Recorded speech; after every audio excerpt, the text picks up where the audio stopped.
In the summer of 1973, a filmmaker from Texas and his friends decided to embark on a journey that would change their lives forever. This journey was to make the movie entitled The Texas Chainsaw Massacre. Hey everyone, it's Steve and Brian, and we're doing something a little different. Normally we focus on just one movie at a time, but this time we're focusing on 4 movies at once. Yeah. So you decided that you were going to torture me and make me watch all 4 of the original Texas Chainsaw Massacre movies, which I had never seen before. You've only seen the original, right? Yes. Yeah. And so this is part 1 of, I guess, 4, maybe? 3 or 4 episodes, because We're not really sure exactly how we're gonna break this. we're gonna break this down into the first 4 originals, Okay.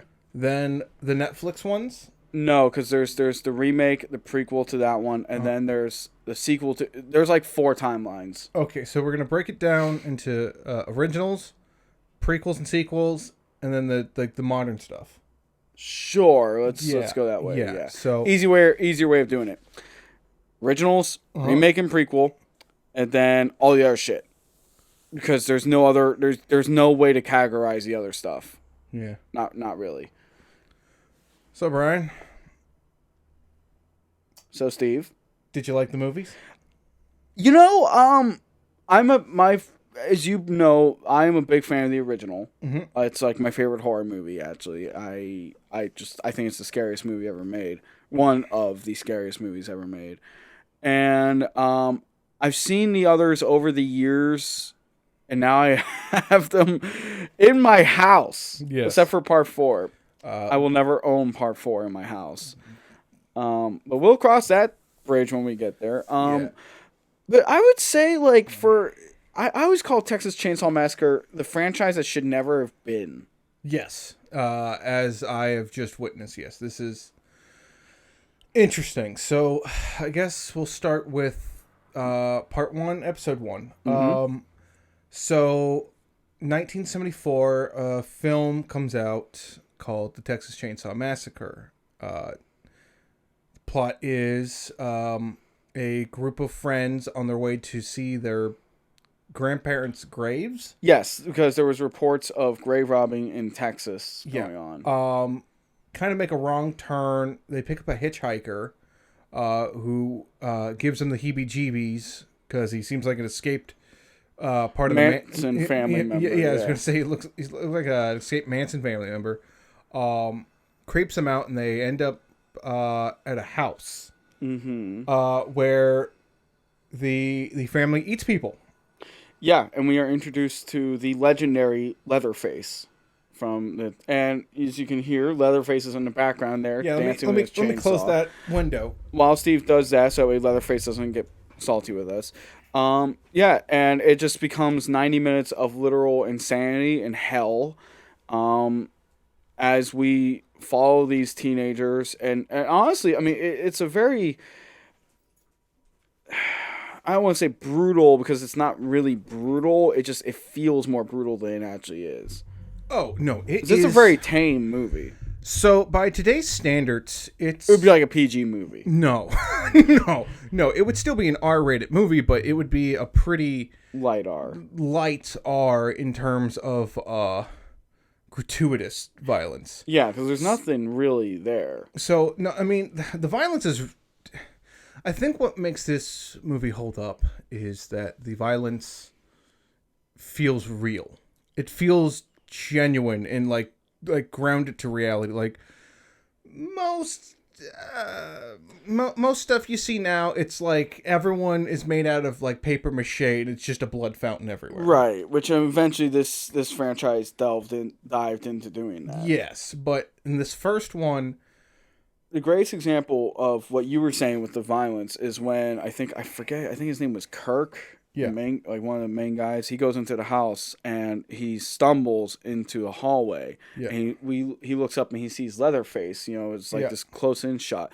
Leatherface gonks him on the head with a hammer. He's convulsing on the floor. Yes. And Leatherface drags him in and slams the door. And that's such an iconic scene. And I think what makes that so scary is the fact that he's convulsing like that. Yeah, like most of the times you see in movies, like they get hit and they're just like a sack of potatoes. Yeah, there's a sack of potatoes on the floor. This guy, he's like having a traumatic brain injury moment. Yeah, like he's having a seizure. Later in the movie, one of the girls gets put up on a meat hook, and like her scream feels genuine. Like it felt and looked like she was actually being pierced, and of course she actually was, because it was a prop gone wrong. And a little bit, yeah. I mean, she was okay, but like she didn't need like medical attention. Like but it pinched the crap out of her. Yeah. But I think that's what the charm of this original one is. The circumstances that were all around it. Yeah, it was a perfect storm. Yeah, you want to talk about that? Yeah, so this was filmed during a hell of a heat wave in the summer of 1973 in Texas. Yeah, the temperatures got well into like 100. The hundreds. Yeah, almost 110. Now, in the house that they were recording in, didn't have any air conditioning. It was a 100-year-old house. Yeah, it still is standing. You can go to the house. I think it's still in Texas, but it's been moved since. It's a dentist's office. Okay, so I thought that was I thought you the house in Halloween's a dentist's office now. No, the house in Texas Chainsaw Massacre isn't it? Oh. No, maybe I have it mixed up. I think you're right. Yeah, but the house from Texas Chainsaw Massacre is still standing. I forget what it became. It's a very old southern house. Beautiful house, actually.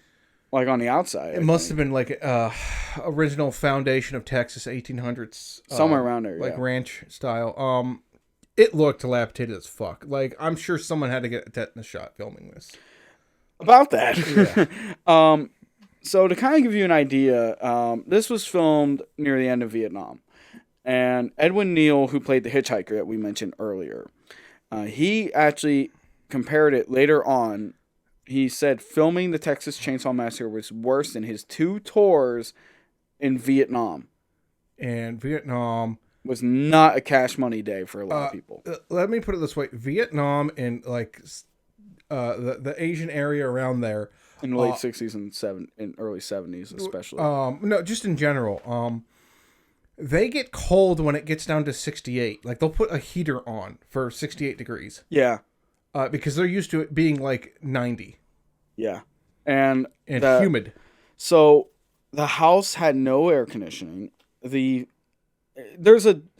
film kind of has a general structure that the sequels would follow. We meet group of people, right? Yeah, they get kidnapped by the Leatherface and his family. Generally, teenagers are doing teenager things. Mm-hmm. Driving to some destination, and they find themselves out in the middle of nowhere, Texas, which is not hard to do. Yeah, because you go 10 minutes out of a city and you're in bumfuck nowhere.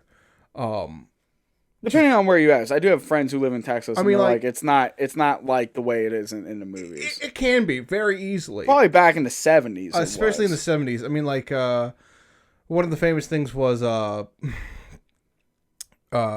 Rooster Teeth guys. They swore up and down the worst drives they ever did was when they would drive up to Comic-Con. And they'd have to drive from Austin all the way up into California, and it's just nothing for miles. So when you see a house out there, you're like immediately like your spider sense is going off. Yeah, this is wrong. There should never be a house here. That's like that when I was a kid and my sister was in the Marines and we were driving down to North Carolina. Yeah. And there was nothing but just like marshland and all that, except for like the occasional house. And I would sit there thinking, Leatherface is in that house. Yes. That is the true horror of American. Yeah. I'd say he's the most American horror icon. Yeah, because like one of the biggest things that we fear in this country is just there's a lot of nothing out there in the country. Like you go to California, you can go from LA and go up and down the coast, really. Mm-hmm. Down to like San Francisco, San Diego, and all that, and you feel like you never left a city. Yeah. But where we are in Pennsylvania, like 20 miles out of in any direction, and there's just a whole lot of Nothing. highway and corn. Yep. You know? And maybe the occasional farmhouse. Yeah. So speaking of nothing in the middle of bumfuck nowhere, Yeah. Texas, when they were filming it, they had horrible conditions. You know, not to mention the heat absolutely. wave. The dinner. So a lot of the movie actually had real skeletons in it. Yes. So that was a problem back then. Real skeletons aren't really used much anymore. No.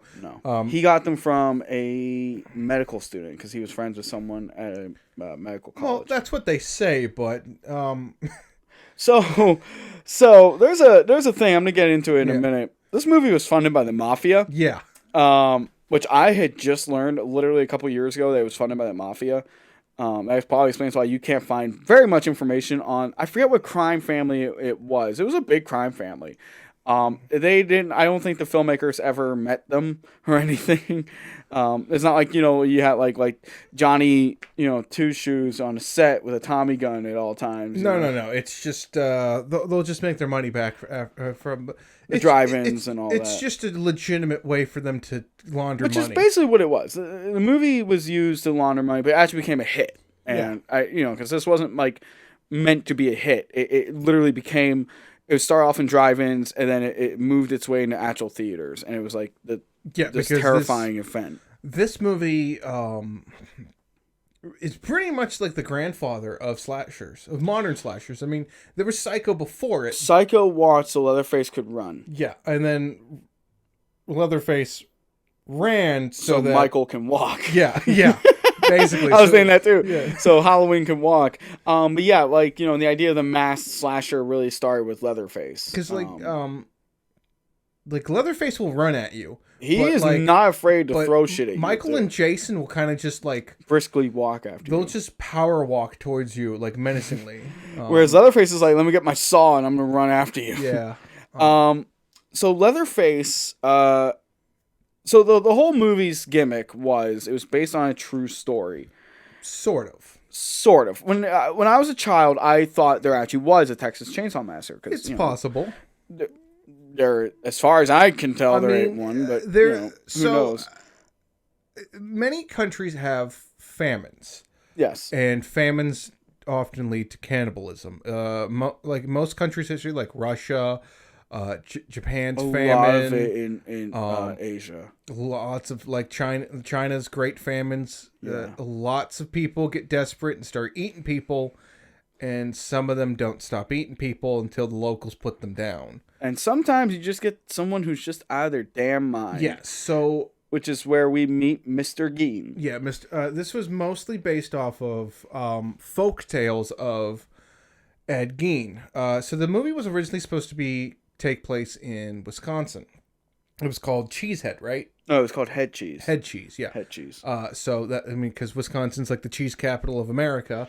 But Toby Hooper didn't have a lot of money to move from because he was in Texas. Yeah. He was based in Texas and then Texas, it's pretty cheap to film in Texas. Yeah, so he just decided to just move it to Texas.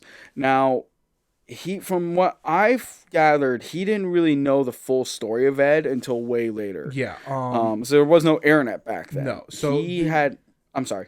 Go ahead. He had relatives from the Midwest who told him stories of a grave robbing boogeyman named Ed Gein who wore a mask made of human flesh and all this. And he pictured a much different man. If you Google Ed Gein, he's like a 5'5" old dude. Like he looks like a dude who shops at Lowe's. Like he looks like your average guy. Yeah. Like your average old guy. We're not I don't think gonna dive too deep into his crimes. Yeah, just imagine like your friends. Elmer Fudd. Yeah, imagine Elmer Fudd. Yeah. That's basically Elmer Fudd if he was a person, which is weird to me. So dressed like him too. So Ed Gein was this guy back in the 50s? 1950. His crimes were from 1954 to 1957. Yeah, so like the mid 50s. Lived in Wisconsin. He lived in Plainfield, Wisconsin, right? Mm-hmm. So he was kind of a weird guy. He wasn't very socially well diverse. He grew up on a farm Yeah. in outside of Shar County, which Yeah. is where Plainfield is. And he had again, I don't know how much you really want to dive So into I'll it. just quickly go through it. Yeah. Like his parents were kind of weird to him. They were garbage people. They weren't great. His dad was kind of a loser, and his mom was like This over religious zealot. a religious zealot and like really like strict and made him into a mama's boy. And so when they died, he had mental issues. He was not mentally 100% there, I guess. He had so he didn't care when his father died. 'Cause Yeah. his father, like you said, was a loser and an alcoholic. But when his mother died, this is after he lost his brother under Yeah. mysterious circumstances. Yeah, he went insane. So Yeah, he snapped. So, after his mother's passing, he decided that he wanted to be his mother. He wanted to make another mother. So, he started grave robbing. And he would find women who recently passed away. Yeah, like that day. Like he would find women who were buried that day. Yeah, dig them up because the ground would be soft and easily diggable. Mm-hmm. And then take what he needed from them or take the whole body. Usually the whole body. And he had hobbies. So he'd make skin suits, furniture, belts. Yeah, when the police arrested him and raided his home, I mean, a lot of them ran outside in shock and threw up, and Yeah, just they 'cause, were so shocked. like it was like a filthy. It was a horror house. Yeah, it was like a hoarder's house of dirt and grossness. Nothing was clean. Nothing was well maintained. And there was just like body furniture everywhere.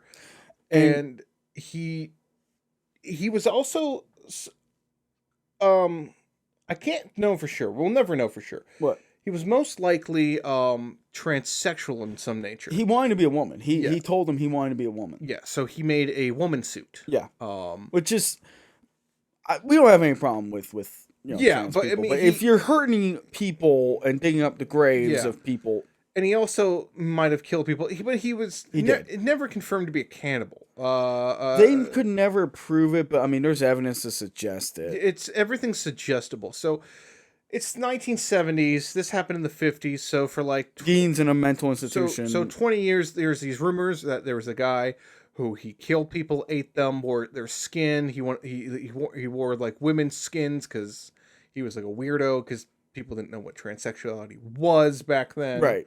I mean, the first Sex change operation actually happened in the 40s. Yeah, so like And that's where he heard about it, and he was like, "I want that." It's still like this weird taboo thing. So the director and writers tap into that. And Yeah, thus, Toby Hooper and Kim Hangle. Yeah, so Hooper and Hangle make Leatherface based off of Gein. So why don't you tell them about that? So it's not just. I think the misconception about Leatherface is that Leatherface is the only character the only villain in this franchise that is based on. Most of the family in the original movie are aspects of Ed Gein. You had, well, except for maybe the hitchhiker. Yeah. But the older brother, who we learn in the sequel, is named Drayton, so we're just gonna call him Drayton Sawyer. Yeah. He's very much like what Gein was. Like, he was a.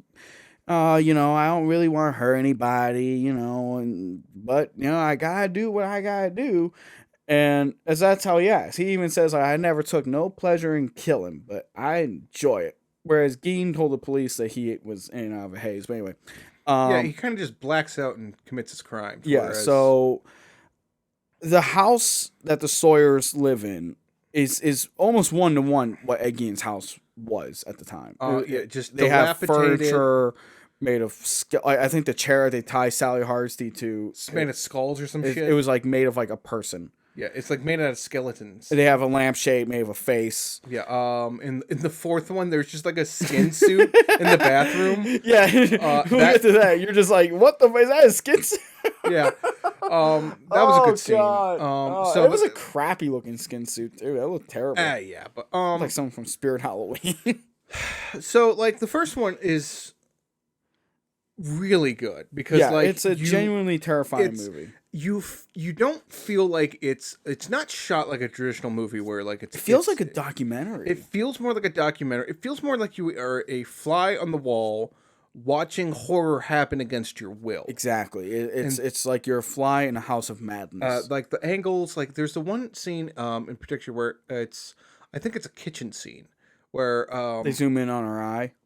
no, you're just like in the weird awkward corner of this kitchen watching Leatherface kind of just do his thing and then hang this woman up onto the hook. Yeah, I And know what the you're talking about. way you're watching it, it's like you're an observer, like stuck to the wall, rather than like a movie. Because there's very little times where like, For breathing, you don't really get a whole lot to breathe. no, I mean it's mostly breathing of like shot. There's like not that much close ups or Right. like lots of like cuts to like showing the gore or anything. Actually, the only gore you ever really see is a finger getting pricked. Yeah, like That's it. There's no other blood. Yeah, it's not very bloody, and a lot of horror is very bloodless. Look at the original actually. Halloween. There's no blood in that. Well, yeah, that's also they would have had more blood if they could, but Rob Zombie. you could only get away with so much before they The MPAA takes a chainsaw to it, yeah. which we'll get into that with the sequels, because that's what happened. So like, what do you think about the first one? I think it is a genuine masterpiece of pure terror. Yeah. Fun fact about it: John Larroquette is in it.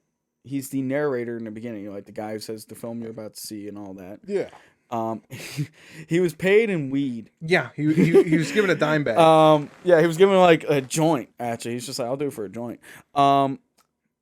You can definitely feel the fact that the filming of the movie was miserable and probably by today's standards, Yeah. really illegal.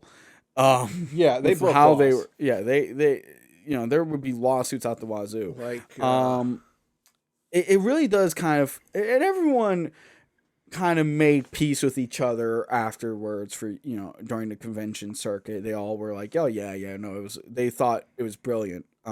You'll hear stories of like, oh, this actor was annoying and all that, but if you actually look into it, that was all like just circumstances. Yeah. Gunnar Hansen, who played Leatherface, he was probably the most miserable of all of them because he had to wear the mask. He had to wear 3 different masks that were itchy, uncomfortable. He can't see. yeah, they're not. He had to wear fake teeth. Yeah, like he had to wear all these prosthetics and all this. None of his clothes were getting washed. And he hurt his leg. Yeah, and that's why he's limping. Yeah. So what happens is at the end of the movie, Cleveland Brown appears. Well, There's a dude who looks like Cleveland. I think Cleveland Brown was based off If he's not, then that's the biggest coincidence out there. because it's just like this portly, mustached black man in a yellow shirt and with black pants. black pants. He looks exactly like Cleveland Brown. It's so weird. It's so weird. And he's just like, get the fuck in the car. And they leave.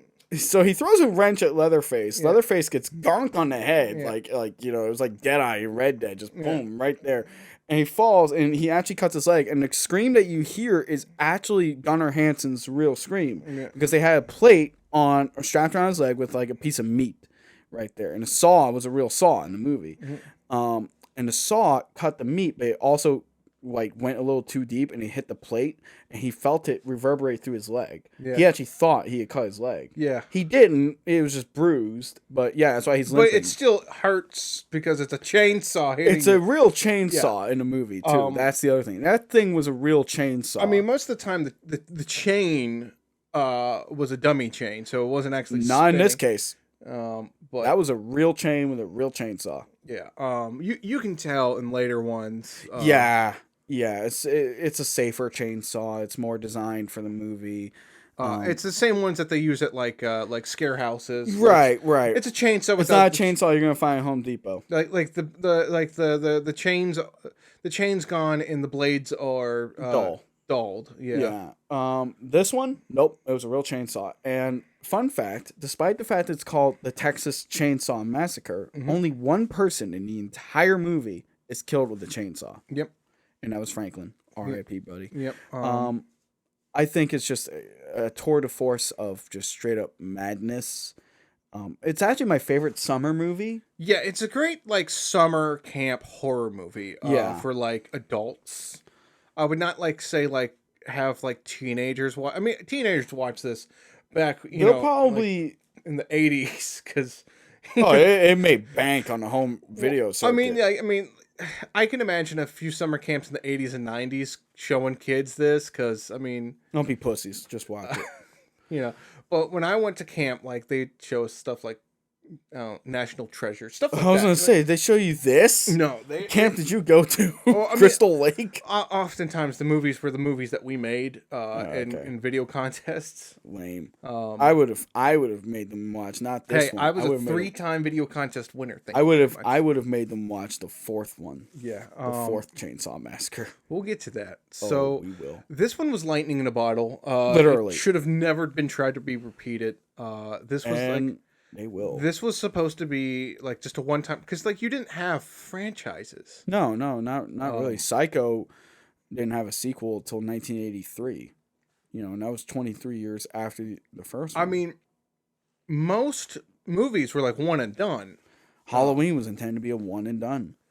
You didn't really make sequels to movies back then. Sequels were kind of like a thing that came out in like the 80s, really. Yeah, it kind of really starts to pick up, especially in horror. Like, it really starts to pick up in the 80s when you get, like, Friday the 13th every year, or, hell, we wouldn't get a sequel to this one until 12 years after this one comes out. 86.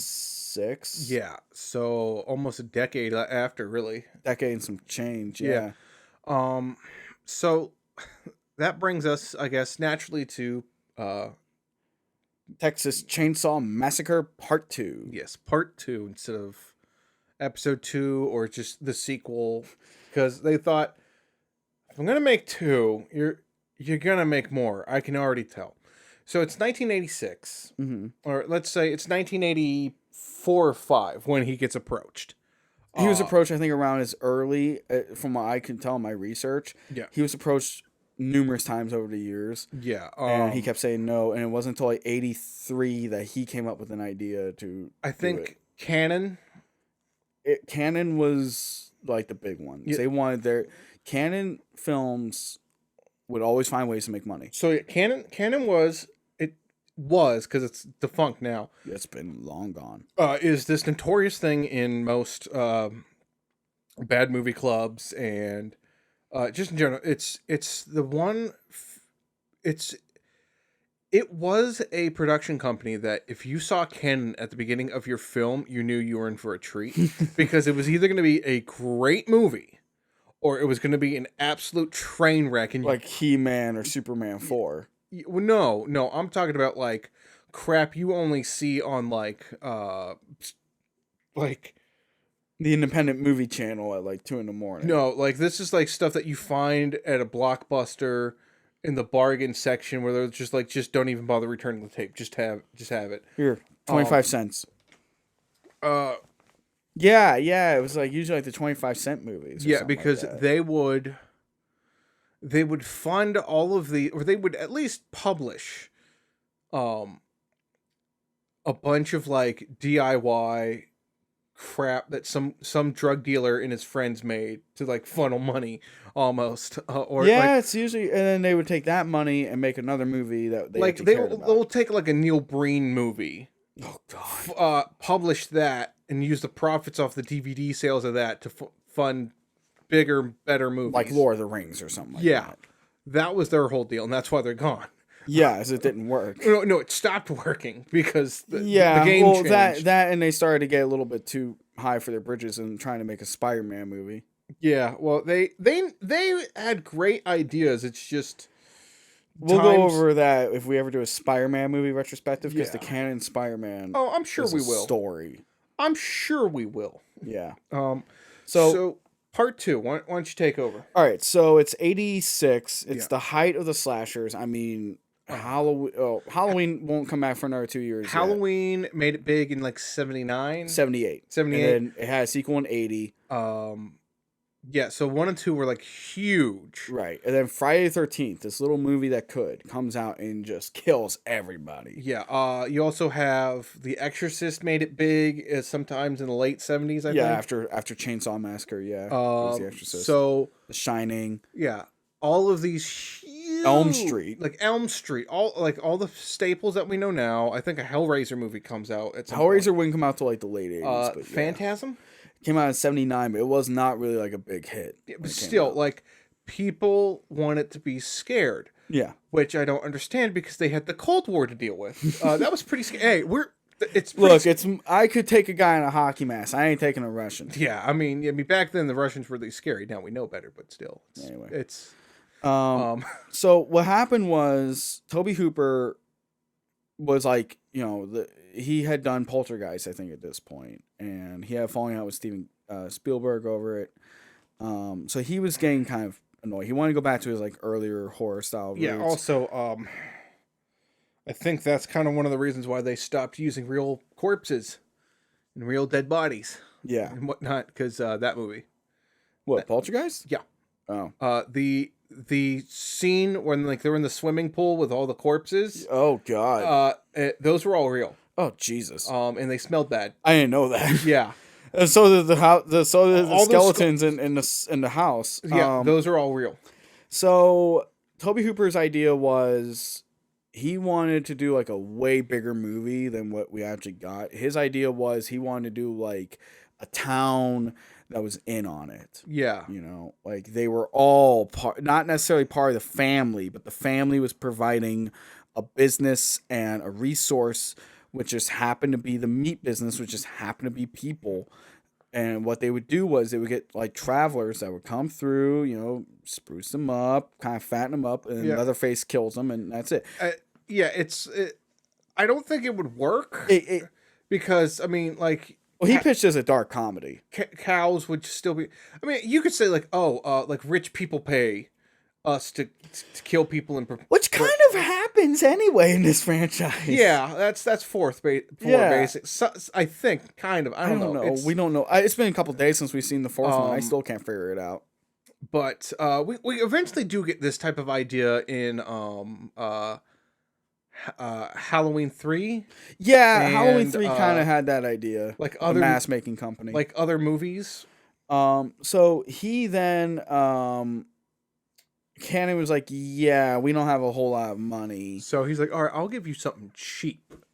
And he's like, what can you give me? Like, well, we'll give you Tom Savini and Dennis Hopper. Okay, I can work I'm with that. good with that. All right. Which that's a hell of a team right there. Tom Savini, the makeup artist, legendary for all kinds of things. and he really shines in this movie. He was coming off, I think, part 4 of Friday at that time. So Yeah. he finished up part 4 where he killed Jason off, and now he's working on Leatherface.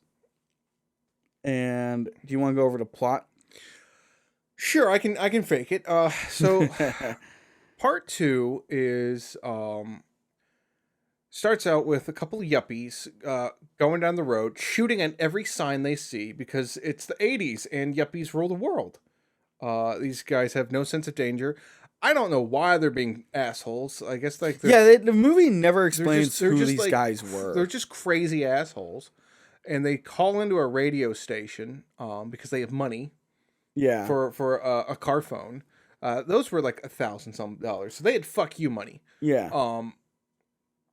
One guy's shooting like road signs with with a peacemaker. Yeah, he's got like a 357 Dirty Harry, like, It's just a revolver, lawgiver. but still, they're driving down and like this like it looks like a piece of shit Kremlin or something. I don't know. Something like that. Yeah. It's some old it was shit like a really car. old, weird car. That's the thing. All these movies, like all the cars are from like the 70s, and they're all like garbage cars from the 70s. But that is kind of Texas. Texas had this weird culture of like preserving 70s cars for a long time. So they're driving down the road, and I guess they piss off like a truck driver. They piss off a truck driver who turns out to be Leatherface. Yeah, and Not driving the truck because he's got the no IQ of a 2-year-old. Chop Top. Chop Top's driving the truck. Which you loved, Chop Top. Oh god, yeah. So they're calling into this radio station, and we meet our main character, Stretch. who that's a weird name for Well, that was her nickname. yeah. We forget her real name. I don't think we ever learn it. So it's just this like hot girl who's like a radio host. Yeah. And she's listening to all this, and she's like, "Get off the phone, get off the phone." Which I don't. So from what I understand, that had to do with the fact that it was a live feed, and But that you can just hit a button and drop the call. I don't know. Maybe it was ratings. No, like she was trying to stop the call and I have them forget. hang up. But There was a reason. I looked Like, into it. There was like a reason. Like even if they stopped it and they turned the thing back on, yeah, it would still go through until the next caller. it. I don't know, man. It's a It's- fucking movie it's- about it's- a Leatherface. I'm sorry, but falling in I love. worked at an amateur radio station for like 6 months, and like it's like no. We have the technology. Did they have it back in the middle of buttfuck nowhere Yes, in Texas? it's you hang up you take the phone cord out of the phone, and you're just done. Just love how pissed you're getting. It's because it's stupid. This whole movie is this stupid. movie is it's Intentionally a stupid. treat. It is dumb. So they're calling in. They pissed off Leatherface. Who has this big fuck you chainsaw? Yeah, and he's also got his dead brother, the hitchhiker, on him. Who we I think forgot to mention real quick. Got hit with a fucking semi. Yeah, so that's happened in the first one. And he chainsaws these guys to death.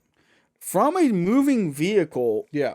and he's got like an 18-foot chainsaw, which is like a lumberjack saw. Yeah, it's like to chop down like California redwoods. And it's like, where the fuck did you get that? Oh, he's aiming to chop down He's like, Hyperion. I'm sitting there thinking like he or Drayton or Chop went to fucking Home Depot. They had a gift card, and they fucking bought like this big fuck you chainsaw, and they're like, that's your birthday present. They killed a couple of loggers, I think, is what happened. And Leatherface ate him and was like, I like the chainsaw. I'm gonna take it. So, this one I want to go in a bit more detail because of just how nuts it is. They hear this whole life thing. Some guy, he's like a Texas Ranger, I guess. Who's played by Dennis Hopper. Dennis Hopper's character,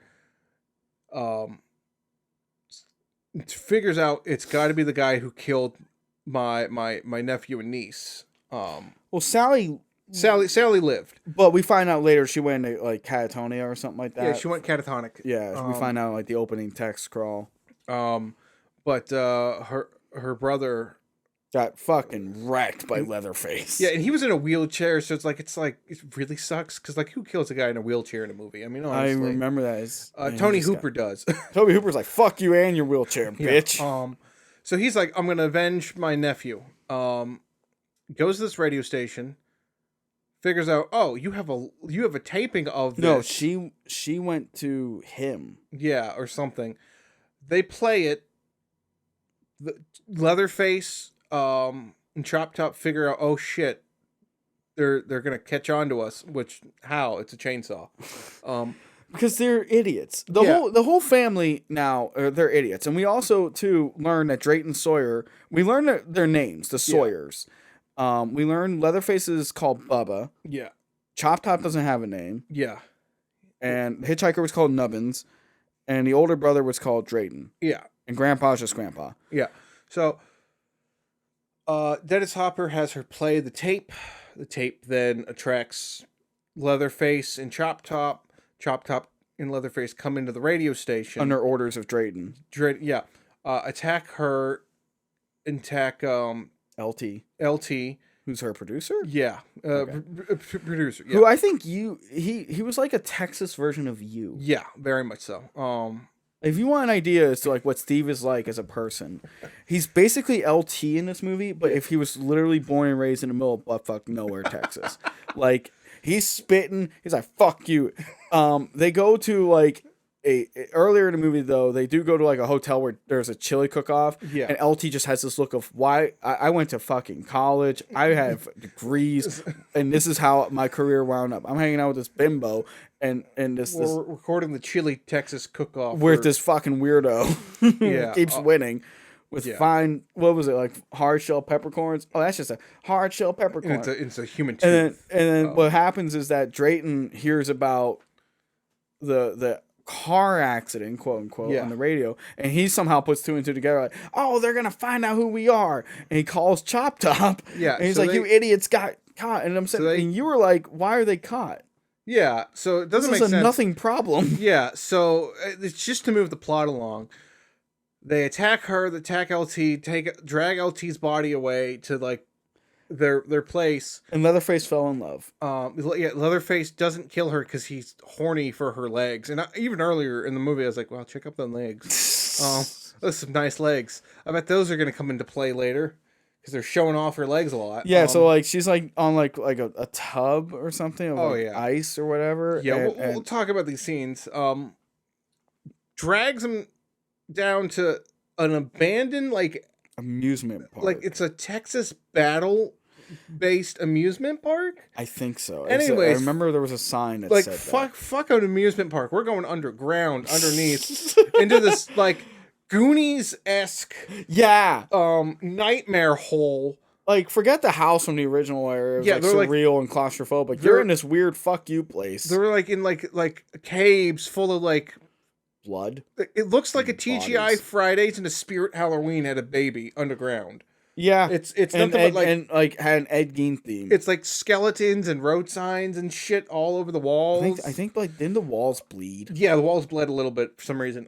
Which that's totally how that works.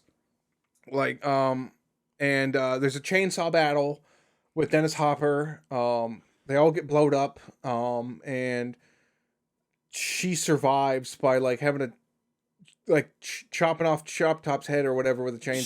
She attacks Chop Top and he falls into a cave. And then the movie just ends with her just holding the chainsaw, doing the chainsaw dance like Leatherface does in the original. the other one. So that's the plot. It is cuckoo bananas.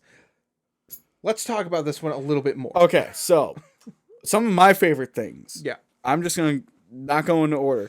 The fact that their last name is Sawyer. Yeah. I thought the idea was Tom Sawyer, but then you were like, well, wait a minute, isn't it like just Sawyer, like saw, like chainsaw? Yeah, chainsaw her, you know? Yeah, and- Sawyer. It sounds southern, so Yeah. it fits the Texas theme, and it sounds Stupid. no, it sounds like a horror thing. Saw or But the name Sawyer. stuck with Yes. fans. Like Yeah. most of the time, even in like later films wherein like they reboot it and they give Leatherface a different name, they still stick with Sawyer as the last name, except for I think the remake. Well, I mean, because the thing is, you'll meet a Bubba Sawyer is there is a man in Texas right now named Bubba Sawyer, and he's probably an accountant or something, you know? He's like he's a lawyer. Yeah, or But something. he's like a very boring lawyer. Yeah, I guarantee you, there's a man named Bubba Sawyer out there in America right now in the South, because that's just they're all named very Southerner names, like Drayton. Yeah, Bubba Yeah, I mean, what Gibbons? Nubbins. Nubbin? Well, that's a fake name. Well, yeah, we don't know the names of Chop Top and Nubbins. We don't really know their real names. I think that I'm sure you could Google on a Wikipedia Nope. page. There is nothing. Okay, Nothing I Oh, can you find. looked up. Okay, Well, so- because Chop, I'll get into this later, but there was a movie that was canceled about Chop Top. which I'd love to see that. But it was supposed to give Chop Top's real name, but like I can't find any information on it. So But who the fuck cares? It's Chop Top. Chop Top steals this whole movie. yeah, this movie is very much a sequel. It is almost a comedy. It is a comedy. It is like funny because like the plot doesn't. It makes sense enough, but it also doesn't make sense. It makes sense for a mid '80s horror movie made by Canon. Yeah. This is very much canon-esque because like there's a chainsaw battle in it. Right, which I want to mention real quick. Yeah. Dennis Hopper straight up drives up to a store that somehow only sells just chainsaws. It's just chainsaws on it, and it looks like a dilapidated gas station. Someone's like, I'll just put all my chainsaws here. Like, And I'll he, just he start puts a down business like here. what like a wad of like probably 1,000. He puts down maybe $1,000. He puts down like he's fucking in a casino. I will say $800. It looked and like. he just starts picking out chainsaws, and the guy's like, "Can I help you?" And he says not a word to the guy. Dennis Hopper just pays for it and leaves, and then this old man just starts laughing. He's like, I don't know what this I just sold Exhibit A in a murder scene, didn't I? I just sold Exhibit A to the Texas Chainsaw Massacre, didn't I? I'm going to jail. Like, he's just like, what a fucking... Because, Like, what again, is Dennis Hopper, he's got like a cowboy hat on. He's like all in white, right? Yeah, he's like dressed like a He looks typical like Texan. He looks like Doug Dimmadome of Oh my god, he does look like Doug Dimmadome. owner of the Dimsdale Dimmadome.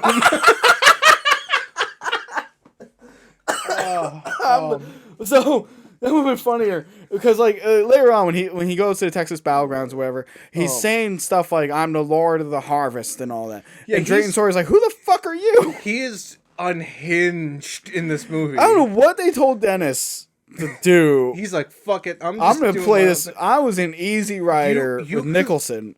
If You didn't know Dennis Hopper was in this. no, one. I did not believe you. I thought, okay, maybe he plays like a sheriff that saves the day, and he's in it for like 10 minutes as like as a I said thing. like the ending. No, I was not. You said he had a chainsaw battle. And I was like, bullshit. And then I showed you a clip. This was years ago. I told you this, I think. Yeah. And I showed you a clip, and you're like, I have to see this. Yes. Because they have literally like a sword fight on top of a table, but it's Leatherface with his long chainsaw. Yeah. Dennis Hopper with two smaller chainsaws fighting. No. He has two smaller chainsaws on like a gun belt basically, and then he has another big fuck you chainsaw which he stabs through Leatherface, Yeah. and it's somehow still running, and Leatherface is still fighting. God bless him, and he pulls out the two small chainsaws. He goes, yeah. And he's just like fighting him, and then he also chainsaws Drayton Sawyer in the butt. Yeah, yeah, he could offies them. These are an insane sequel, and I think eventually we'll sit down and generally talk about each one individually. Right, we're just kind of going through them. I want to talk about the four as a whole. So Yeah, the sequel of this is absolutely insane. It's par for the course for canon, like schlock. Like hell, the poster to this movie is there a parody are- of The Breakfast Club. yeah, it's a Breakfast Club parody. Because they said they made this as a joke, basically, as just as a way to get a paycheck. If and this must have been cheap. They must have spent all their money on The makeup, and makeup effects, makeup effects, and like the saw. like props for like the main ending area, because this movie is cheap. I will say this: the effects on Chop Top look really good. Oh, the He's effect, got, like, so. all the effects are great. So for those of you listening who've never seen this movie, I don't know if Steve's gonna put up a picture of Chop Top, but like he's like a skinny guy. He's played by Bill Moseley. Yeah, He's played by like a skinny, he's kind of like a skinny, lanky dude. He's very like emaciated almost. He almost looks like me. Anyway, Um, he's got like strands of hair, but he's got this big, giant metal plate on he's, his like, head. he looks. So the man's got like he's discolored in the face. Like he's Yeah. very pale.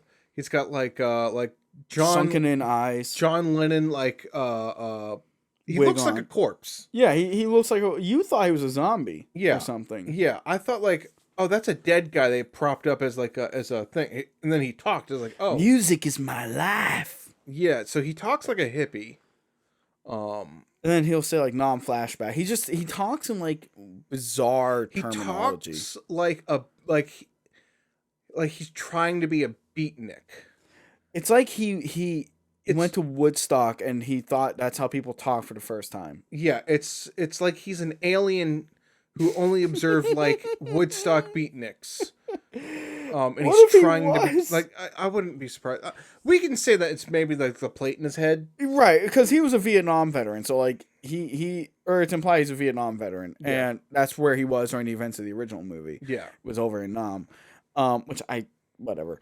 At the end of Nam, they would take whoever. They didn't Yeah, give and a I'm shit. sitting there thinking like they saw this dude. And They're like, you he's want to kill people? Yeah, man. they just sent over dudes to die. It's at And one somehow Chop Top came back. point. Yeah, well, I mean, But he steals the whole movie, and most of the time he's kind of just there. But like when he's there, you're like your eyes are glued to him. It's just like fuck I mean, Leatherface. Like Leatherface is almost like not even a thing really. Leatherface is just Um, kind of there. But like, so it has It's a very forgettable Leatherface. yeah. This movie, Leatherface is not the main focus, unlike the first one, where Leatherface was the threat. This one, it's the whole family's a threat. Leatherface is more like just like the monster they send after her. Um, And even then, like Leatherface is almost like has nothing to do with anything other than he's just kind of there. he's just kind of wants a girlfriend. Yeah, because he dances with her at one Yeah, point. So they yes. do capture her, and Leatherface dances with her. Yeah, like I like this. I like the scenes that they do. So it kind of adds like a weird development to him. Like the effects in this one. Like really, the only persons that die are like the two yuppies at the beginning and like LT.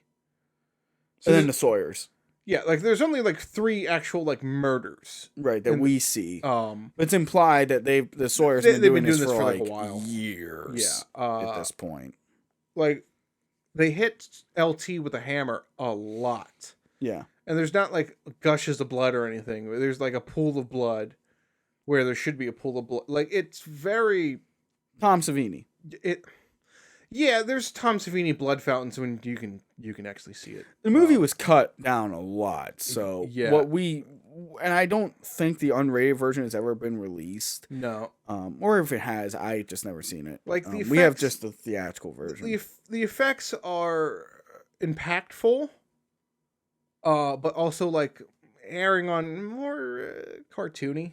Yeah, whereas like the original movie, it was super. Like we mentioned, Kirk was like convulsing. And It all was that. like super serious and like genuine. Where this one is, it still feels real, but it's also It feels real in the context of a slasher movie. Yeah, like it's like this is actually happening, but it's also like the veil of movie magic is there. Yeah, it's like it's no longer like you're a fly on the wall in a House of Madness. You're like a moviegoer with a bucket of popcorn. Like, yeah, fuck him up, Leatherface. Yeah, like really, the whole LT performance is what like generally gets you because they drag his body away, and they start prepping him for like to eat him. Yeah, they get like a little like I So- forget what it's called, like a smaller. It's like a surgical saw. Yeah, there's Like an a- actual like- term. like, you use it when you're cutting roast. Oh hell, I forget what it's actually called.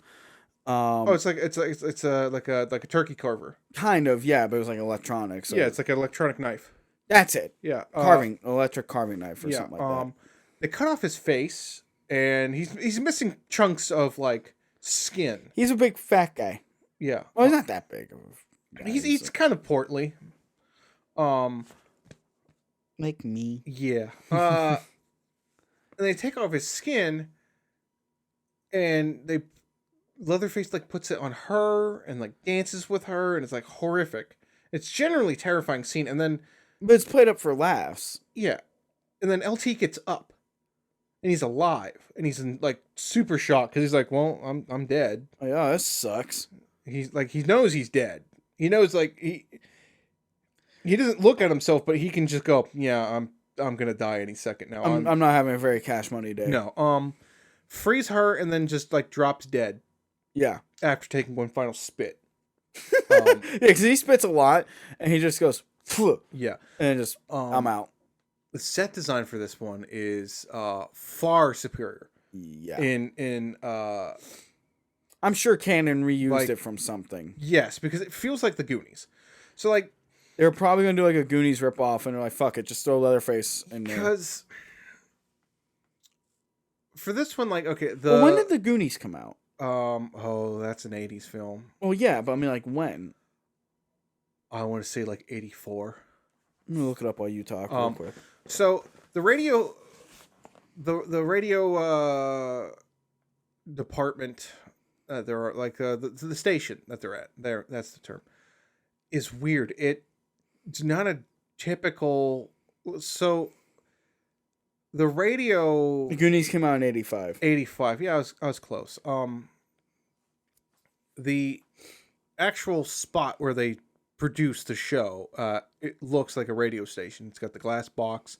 It's got all your lines, your soundboards, your cassette and CD players. It looks genuine.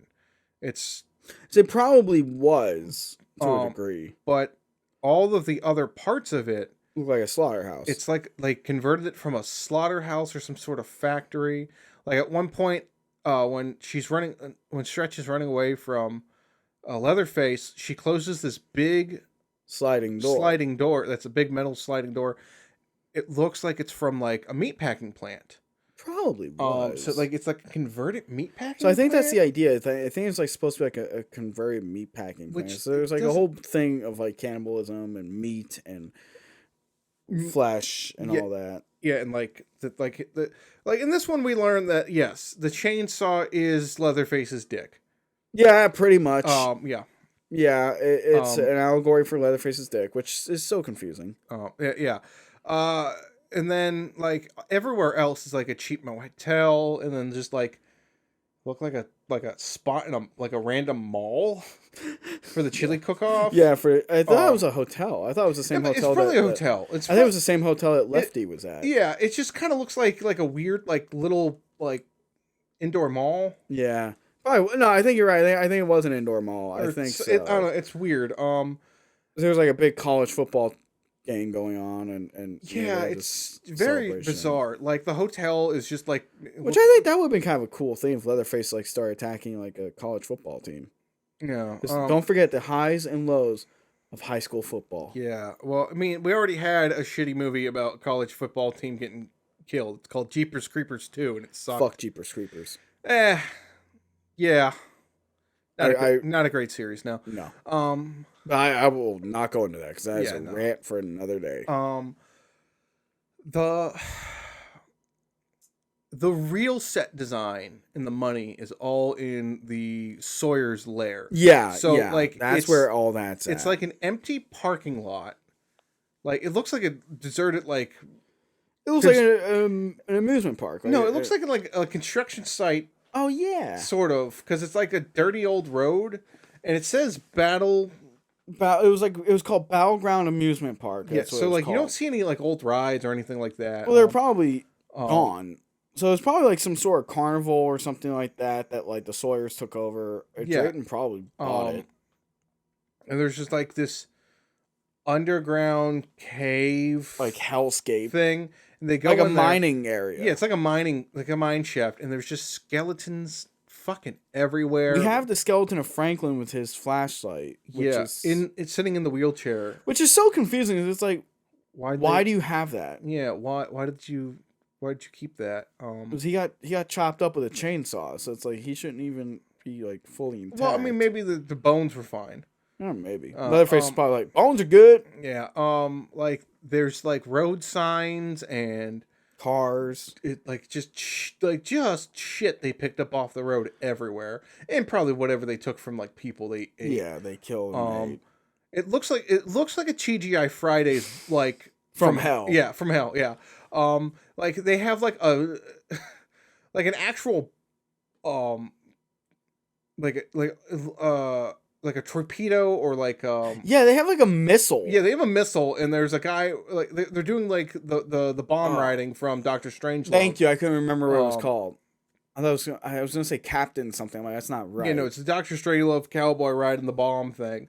Like this long table. It looks like I said the Goonies because it reminds me of the set. I mean, it's very much like the Goonies. Yeah, it's very Goonies-esque with Hell, like Sloth is basically just a kid-friendly version of Leatherface. really, yeah. Like it just was Goonies-esque. But they made it like schlock because they're like, I'm not giving you my real work. I just came off of Poltergeist. Fuck you. Here's the sequel. Here's this stupid chainsaw movie. So that was 2. Two. We will talk about 2 more later. Yeah. Oh. I think. What? So, how would you rank the first 2? So the first one's a masterpiece. Like out of 5. The first one's a 5 out of 5, and this one is definitely like a 3.5 out of 5 I give because it like it's just a 3. yeah, because like it's not terrible, and it's fun. It's what you would play at an adult camp. Like Don't forget Drayton gets a chainsaw in the butt. oh yeah. Like the chainsaw battle is like really what like saves it. Oh, also we get to see Grandma. Oh yeah, And- yeah, Grandma in Chainsaw Heaven. Yeah, it's just like a mummified corpse holding a chainsaw. It's disturbing. Like the whole movie's like disturbing and not the way you want it to be. Right, it's disturbing, but it's hilarious. Yeah. 3 is back to formula. 3 is when the slasher genre has been formalized and figured out and all that at this point. And now New Line Cinema has bought up the rights to Leatherface Yeah. and Jason. Yes, They bought and Jason at the same time as they bought they Leatherface. they want to do things a little differently. This one was almost not called. Texas Chainsaw Massacre. It was 3. going to called Leatherface, right? Yeah, well, it's called Leatherface. Texas Chainsaw Massacre 3. So let's talk about 3. Yeah, So 3 comes out in 1990. 1990. Okay. So when the slasher boom had died. Well, it was It was dying off. by like 88, but it really died Like, around the it's- 90s it's- until Scream. It wasn't dying so much as it was resting. Well, Scream really would revitalize a lot of things. Yeah. People were getting tired of Formula. formula. They want it to be more psychologically hurt rather than guy in a hockey mask attacks teenagers. Whoop-de-doo. Yeah, it's like this is getting old. So they want it more psychological stuff. 4, not 4. What does it say? 3. Yeah, getting them mixed up. 3 is really just kind of standard. Why don't you go over the plot real quick? So 3 is almost a remake of 1, almost. Kind of. So a girl named Michelle. I think. Michelle and her boyfriend Ryan are taking her father's car to him from LA to Florida. So I googled the roadmap. Every road suggests going through like the panhandle of Texas, through like El Paso and all that, which I would not recommend doing. I would just spend the extra couple days staying in like civilized areas, because like if your car breaks down, you're screwed. So they're going through and they get stopped because there's Bodies being found across Yeah, Texas. so there's a mass grave. It starts Yeah. off with there's a mass grave and these guys are all in hazmat suits, and I'm like, wait, what? It's like Leatherface decomposition. is like Leatherface talks, and they're like, no. When there's a bunch of bodies, and they're not like embalmed, they're nothing. All the fat and goop and gross body liquids basically become poison. It's basically like Agent Orange almost. Yeah, and also too, there was a thing in the beginning, another narration, but this time it explains that after the events of the first one, Yes. the only one that was arrested was a guy named W.E. Sawyer, who I think you and I spent 10, 20 minutes trying to figure out who the hell We're is gonna W.E. Sawyer. assume that was Drayton. I'm guessing that that's their name for Drayton because this ignores 2. Yeah, this kind of ignores 2. And like they say that like W.E. Sawyer had an alternate personality, that the jury believed that W.E. Sawyer had an alternate personality that was Leatherface, So and he died. let's assume that Drayton is W.E. Sawyer. no, let's assume that for this movie, 2 is not canon, Right. and the canon one's not canon. Okay, yeah, there, I made the joke. Let's Made it assume funny. that at the end of the movie, Leatherface is the one that they captured and executed. Really? Yeah, let's assume that. The one who spoke in like squeals and noises. Yeah. Because the Leatherface we're about to meet is different. Yeah. So this is where we're going to come up with There are the multiple Leatherface theories. Yeah, I believe that there are 3 Leatherfaces. So the one that we met in 1 is the same one in 2. Right. That's the same guy. That's Bubba Sawyer Jr. Yeah. This one is called Junior. Well, yeah. He's just called Junior, but I think you and I called him W.E. anyway, just to be safe. Like, Yeah. just to make it easier. Yeah, and then in 4th one, that's Leatherface Slaughter. yeah, because Just it's a the dumb Slaughter name. family. Dumb name. Well, Actually, not entirely true. I knew someone in school whose last name yeah, was Slaughter and Sawyer are real names, and they're very southern. That's why they're keeping with that. It's creepy southern names that are real. Yeah. Um. So, So there. Let's just say that one happened, right. and then two did not happen in this events because New Line's like, well, they all died at two. Right, because so- the grenade goes off and like they all died. So Like, there's no way. Let's just start over with another branch of the Sawyer family. So we meet the mother's side of the family. Right? Yeah, I think so. I mean, like we don't know who Leatherface's father is, but we know. Yeah, that, I always thought it was the cook, but he's the older brother. that's the older brother. Yeah. But you could have called him the dad, and then would because he looked old enough to be. Oh, he's probably 20, 30 years older than Leatherface and the other. Yeah, well, I three. mean, older families, you would literally have a kid, and then a lot of times back in the day, you'd have a kid, and you either keep having kids because you had a farm, and so more field hands, Mhm. or you'd have a kid 15, 17 years later, have another kid. So 18, that one off to college, whatever, you're done raising that one and you can focus on the next one. And then you'd have like 2 or 3 kids. I'm just picturing like Drayton Sawyer going to college and going to culinary school. Yeah, no. and following his dreams at Le Cordon Bleu. No, he went to like the Art Institute of Texas. I went to ITT, Texas. Yeah. Oh God, he went to a technical institute. Yeah. It's phony baloney thing for a phony baloney guy. Oh, still salty. My friend spent so much money on that and the degree's worth diddly shit. Yeah, nice. So they're driving through. There's they get stopped and they go, oh, there's a bunch of dead bodies here. Gross. Moving on. They stop for gas and they meet like this really creepy guy. He's got like one eye. Yeah, Alfredo. Like he's like a creepy gas station guy, which gave me bad vibes because I used to be the creepy gas station guy and I was never this creepy. with a fucked up eye. Oh yeah, yeah. He's just bizarre. He's like he scares Michelle and then takes her photograph and says, I'll sell it to you for like $365. I'll sell it to you. It's like, what the fuck is going on? I'm like, sir, I have a 12 gauge right under my seat. You keep talking to me, I'll blow your head off. Both Ryan and Michelle used the gas station bathroom. And after looking at this bathroom, I would have rather gone and just taken a shit behind like the dumpster. Yeah, but, probably been cleaner. Yeah, and more sanitary. Like she goes into the bathroom and it's just covered in like mold and like scraps of pornography. Yeah. Yeah. And possibly dead bodies. And like the dude like creeps in on her. Very Norman Bates style very from Norman Psycho. Batesy.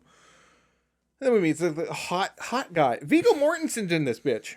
Yeah. Aragorn from Lord of the Rings. Yeah, I did not notice it was him. I told you when we were watching it. In one ear out the other. I didn't believe you because he's very. You don't believe me about a lot of things with this franchise. He's very young and he's got a very like. He's got like kind of like wavy, not wavy hair, but he's got like longish hair, he's like his Lord of the Rings hair. It's like basically. he's hiding an accent of some sort. I think he was. Well, isn't he Australian or something? Let's take a. He plays a character called Tex who has an accent, like y'all, around here and stuff like that. But we're gonna see real quick where Viggo Mortensen is from, and he is from an American actor. Bullshit, he's born American. and raised in state of New York, to a Danish father. Okay, in this makes a little bit more sense. But like he kind of has like, I guess he's trying to do Southern, and he's like sounding kind of Australian. Yeah, he's not doing a very good job at it. He's called Tex in this, but like I don't know, he just. Well, we learn later his name is Eddie. Yeah, but he likes to call himself Tex. And he's doing the hitchhiker bit. Yeah, it's a whole bit with like they're doing a hitchhiker thing. So like Alfredo like gets in an argument with Tex because he's being a creepy psycho, and scaring him. So Tex is convincing them like, oh, you're a little lost. Don't worry, follow this road, and you'll be fine. And they don't give him any time to think about it because they get into a fight, and then Alfredo kills Tex with a shotgun blast and freak him out. So they drive and they take Tex's device and hit the road, and that leads them to the trap. which then we meet the new Sawyer family. With the new Leatherface, Yes. who you loved this Leatherface. I absolutely. This is Mankind. This is the wrestler Mankind if he was Leatherface. We also find out that they're getting chased by a another truck. I guess the Sawyers really love trucks. Yeah. Which runs them off the road, and they run into horror film legend himself from Dawn of the Motherfucking Dead, Ken Foree. That's where I know Ken Foree from. Yep, he was from Dawn of the Dead. Okay. And Ken Foree is like a Rambo type character. He treats their injuries. He gives them pain pills and makes them sleepy. And he runs into another guy. I think his name was Tech or something like that. It was another Sawyer. Yeah. With a hand, and they get into like a little bit of like a shit fest with each other. He kind of goes, "Hey, I need help," or whatever. He's like, "No, I'll help you." And then he kind of realizes, like, his spidey senses go off and he goes, "Oh, this guy's gonna kill me." So he starts loading up an M60. An M60. Because I guess he's like a weekend warrior. Yeah. Like, he literally goes to, I don't know, the army on the weekends or whatever. So he's just trying to get back home to his wife. He knows that he's gonna get killed, right? So loads up his M60. The guy charges at him. He gets out of the way. They all start running. Ken Foree finds another girl. Yeah, because like we see Leatherface was killing killed one girl in the beginning. Yeah, which we don't ever see exactly how he killed her. Right? No. So they just want to add more bodies. Yeah, they try to give you like this big body count because they're trying to live up to the hype of the Texas Chainsaw Massacre. And like in most of these movies, like it's like 4 people that die. Yeah, like 4 people died in the first one. Like one person really dies in. Well, the yuppies die in part 2. Yeah, like so 3 people die in like the next one. So this one they want to up the body count a little bit. So they show like the mass graves that like the Sawyers did. Yeah, and all that. So they're like, well, we can't just have people die on screen because that's not our MO. That's Jason's territory to watch people, get like an axe to the face. Yeah.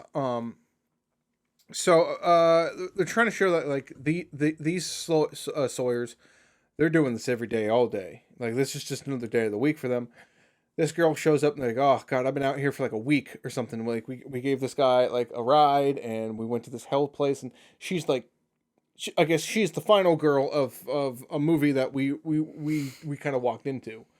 Yeah, kind of. Yeah. It's like there was another Texas Chainsaw Massacre. Like so, basically, the Texas Chainsaw Massacre keeps happening over and over and over. And over. It's now just like a thing that has been happening. Which at this point, if it's 1990, or let's presume it's taking place in 1989, right? Yeah, and it's been happening since at least 1973. And there's always these reports all over Texas. At some point, these people have to be caught, right? Because they're always going to the bumfuck nowhere and setting up shop in bumfuck nowhere. Remember, Texas is the second biggest state. Right, I understand that, but at some point, the FBI is going to get involved and fucking hunt them down and kill them. If they're only going after like drifters and travelers, it's harder to track. I guess, but like, I mean, it's not that hard to find a 6-foot dude with a fucking skin mask on with a chainsaw. If you don't ever leave the house, then he does leave the house. Yeah, it's hard. It's harder. No, I'm debating this. We're going here. No, Leatherface should. Well, no, because they caught Drayton. They caught Drayton. Right. Where did the others go? Where did he go? They're dead. I don't know. Where did Grandpa? Well, Grandpa's in this one. Yeah. So they want you to say that this Leatherface is the same one from the first one, but he's clearly not. He's not. He's way more aggressive. He's called Junior instead of Bubba. Right. He's never called Bubba. I don't even think they're called Sawyers. No, they do not say the last name. This definitely feels like a different family, but this seems like a family that's been doing this for generations.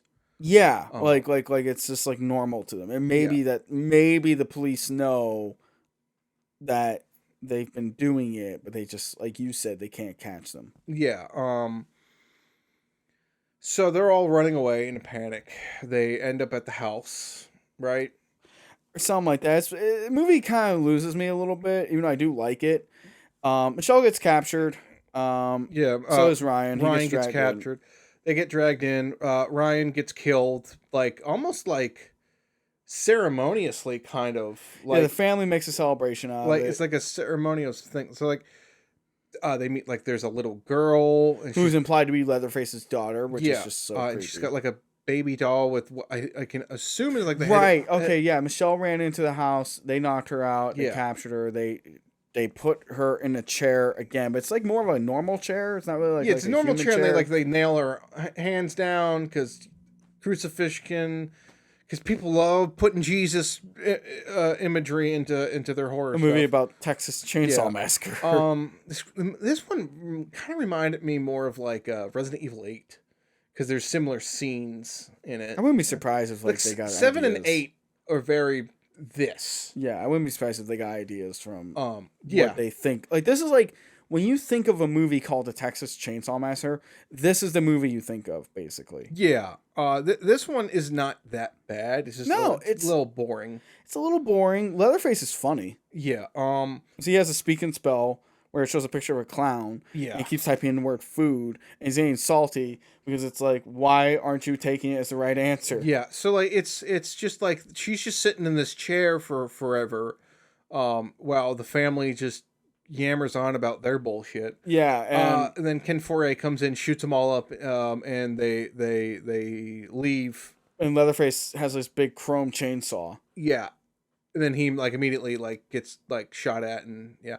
It's basically just like Rambo a little bit. Like they're just like, how do we end this? Rambo it. Rambo it. They And- escape. Foray fights Leatherface. Yeah. The acting in this one is pretty good. It's all right, yeah. Everything's genuine. Yeah. Set design.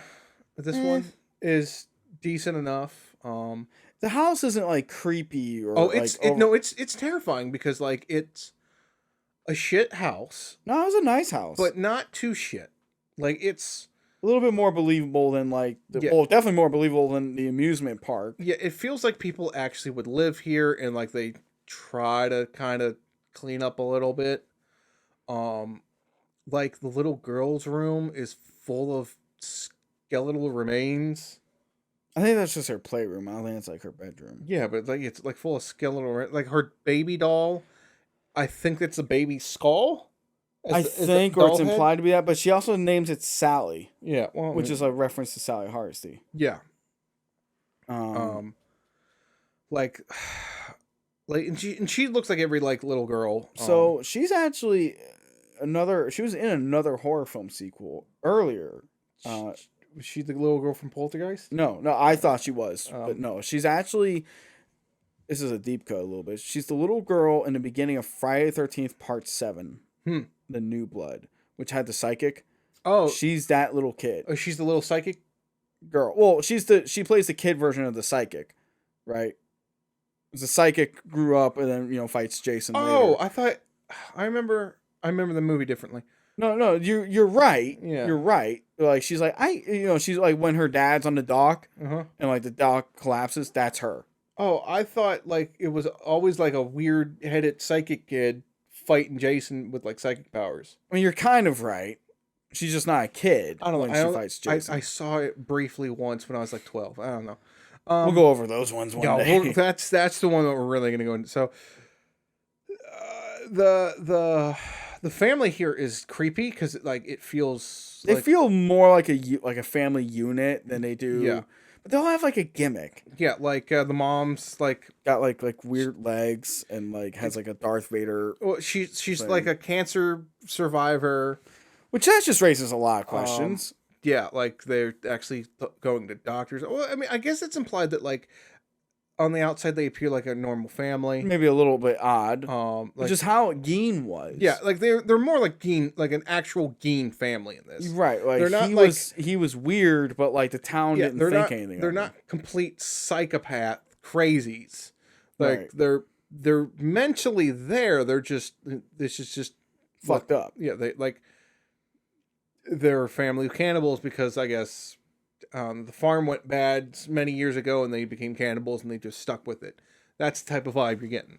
So it's believable. Like all the Alfredo, I don't know who He's the gas station. I forget who plays him, but But he's really good. he's given like he's channeling Bill Murray from Caddyshack. Yeah, because he's tasked with dumping the bodies. He's And just just like fuck this. like he's just throwing them. he's murmuring to himself and like doing like funny one-liner stuff like Bill Murray in Caddyshack. Yeah, Um, yeah. like he's full on like ground attendant Bill Murray. But I want to talk about your favorite part with Leatherface. Yes, go ahead. So Leatherface has a Walkman, Yeah, which makes me wonder what kind of music do you think he listens to? whatever's in there, he just likes He's like, music. whatever. Um, But he gets yelled at by I can't remember the guy's like Fixer or Tech or something like that.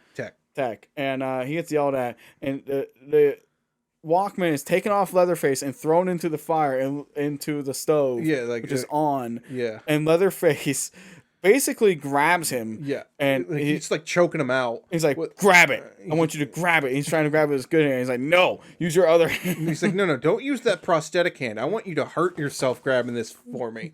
you were like, yeah, go. So this is why this is a different Leatherface. Because this Leatherface is more this- aggressive this and one's- has more agency this than one's the other. yeah, his agency, his aggression. It seems like he actually has a daughter. That like he's And I don't even think he's deformed under the mask. he's a little fucked up under there. It looks like, but not severely. I think he's wearing the mask because like he's got mental problems. He's just nuts. This one just seems like he's just doing it because he likes it Yeah. rather than like has some sort of identity crisis. Because this one seems like a straight heteronormative. Yeah, because Leatherface. Leatherface in the first one especially seems to have gender dysphoria. Yeah, the first one is very gender dysphoric. And the second one, It seems like it's just kind of riding that line without really. writing it, like Yeah. going into it too much. They It's kind of just- drop it in part 2. It's just sort of just. Yeah, it's gender, but like, who gives a fuck? Because he's barely in it. This one, it's like he's more like Mankind or Leatherface. Yeah, he's like, I am just a killer.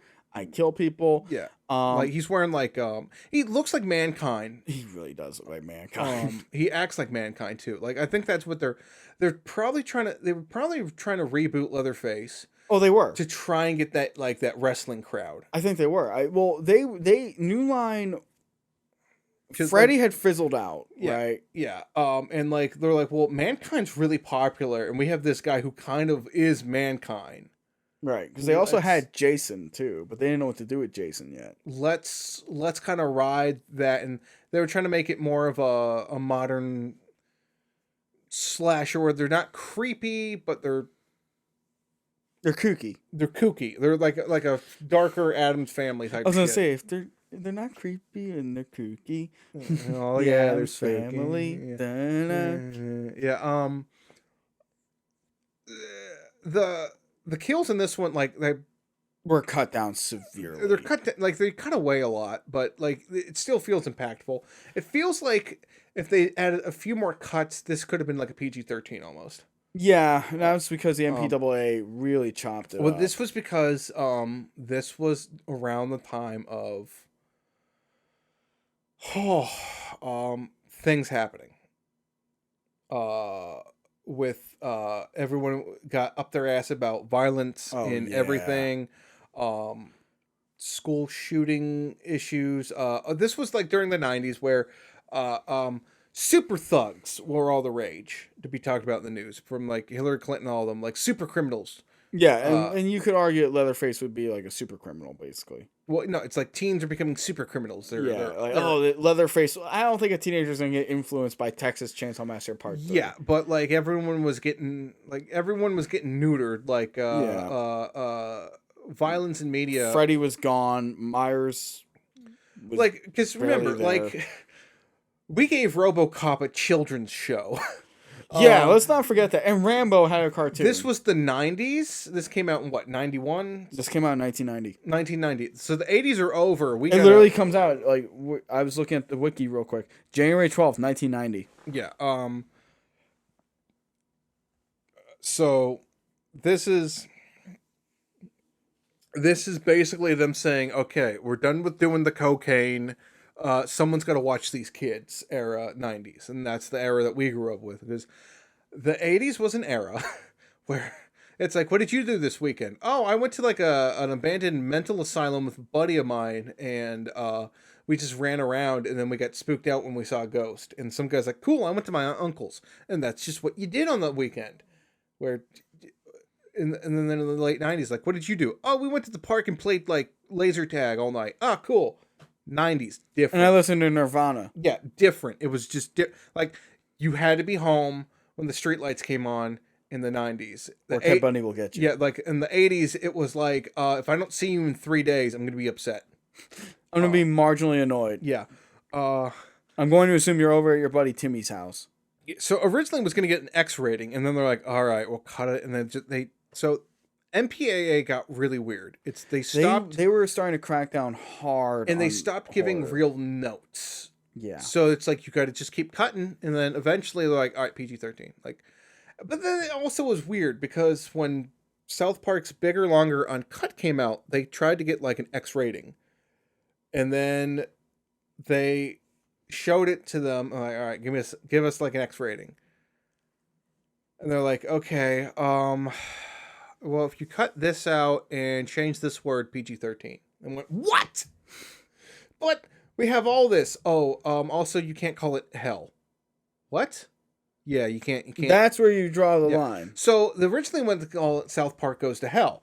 But for some reason, they said you can't put that on a poster. But you can put Jason Goes to Hell as the title. I guess because it's a cartoon. And Jason is Jason. Because it's live action versus a cartoon, I think. It's like a weird rule. We'll go into that movie at some point. That's on the docket. Yeah. So this one, it's serviceable. Yeah, it's very serviceable. I like it. Yeah. But like, I don't love it like I do the original. And Yeah. it's not as fun as part 2. Like, No. it's perfectly fine if you watch it. Like, the ending is open ending. Like, you know, they kill Alfredo, and you know they bounce, and then you just see Leatherface. Yeah. So it's like, oh well, Leatherface is still. So let's just assume that Leatherface has a very large family. Yeah, because you're assuming that you were assuming that this is still the Sawyer family, and that somehow I hit the thing, and that the Leatherfaces that we've been seeing are different guys, right? Yeah, but perhaps not. Perhaps they are. I would assume, safe bet, this is a different Leatherface. Well, this one can drive. Yeah, this one is he won't speak, but he appears smarter than he seems like of normal or maybe slightly under normal intelligence. Like, it's weird. Like, he's got some sort of cognitive issues where, like, he doesn't understand why a clown isn't food. But like he's like you and me, but like if he never went to school. Yeah, it seems like he's uneducated in some way. But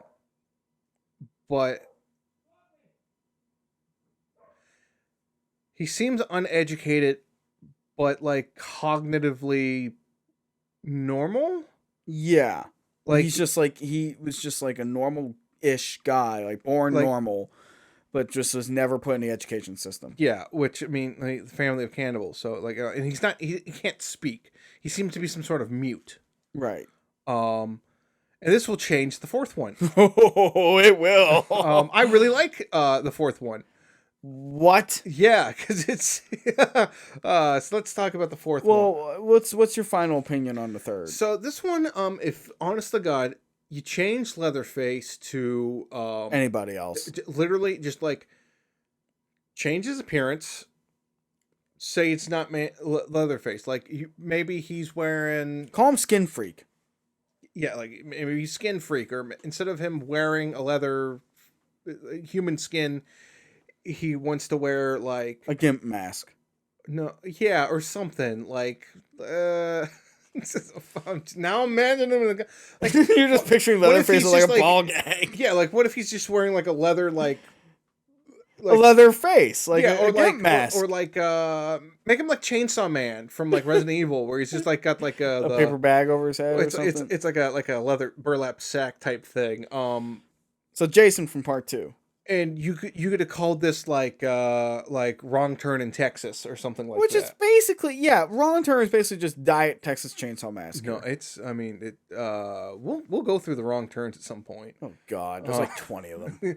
Some of them. There's literally like 20 Wrong Turn movies. There's like 30 Amityville movies. Yeah, well, And one of them has a friggin' lamp as the villain. we'll really Yes, it's a haunted lamp from the house. Okay, So it's not even in the house. It's a haunted lamp. Oh, buddy, we have a lot of Halloween episodes. Oh, goody.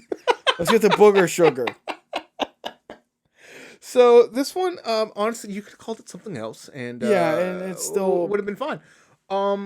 It doesn't feel like a Texas Chainsaw Massacre. No, this feels like it was a last-minute couple rewrites to like what they did with the Hellraiser films. Yeah, it feels like, well, we have this script and it's almost Leatherface. Let's just put Leatherface in it and call it a day. And it works. It's not that bad of a film. Feels like it's kind of short. Yeah, I mean, it's not terrible. And I actually like the main character. Yeah. You know, as opposed to Stretch, who was just annoying. I thought Stretch was annoying. She didn't have much of, she was barely a character.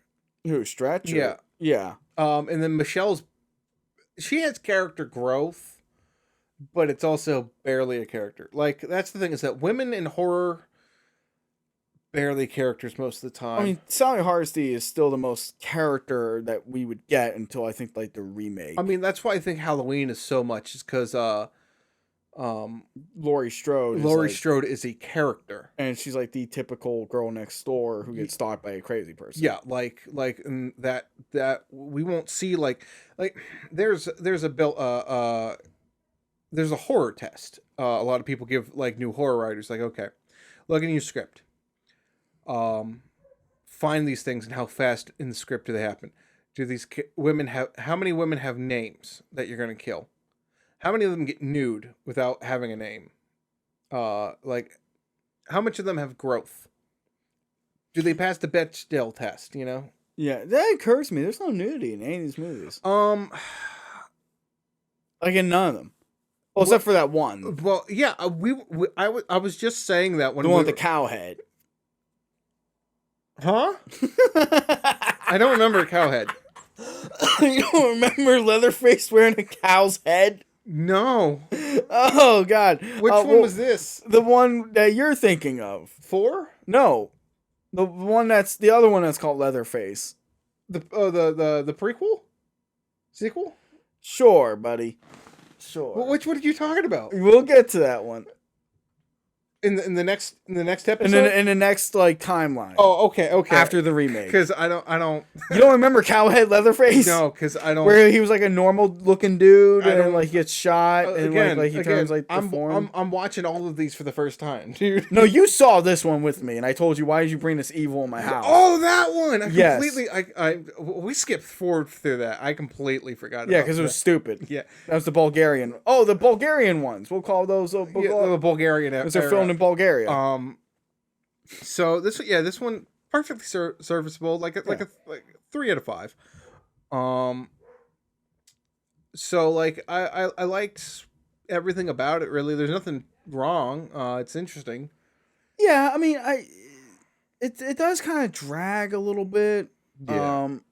Ken Foree is there. No, they killed off Ken Foree originally. They were going to kill him, but he tested well, so that they inexplicably bring him back. Yeah, because he got chainsawed in the head. He got chainsawed in a fight with Leatherface in the swamp. So can we talk about that for a minute? The Sure. saw is just spinning. Yeah, it's spinning and it's like doing water. And Leatherface Leatherface kind of looks at it for a second, like, the fuck is happening? It's like, why isn't this getting water?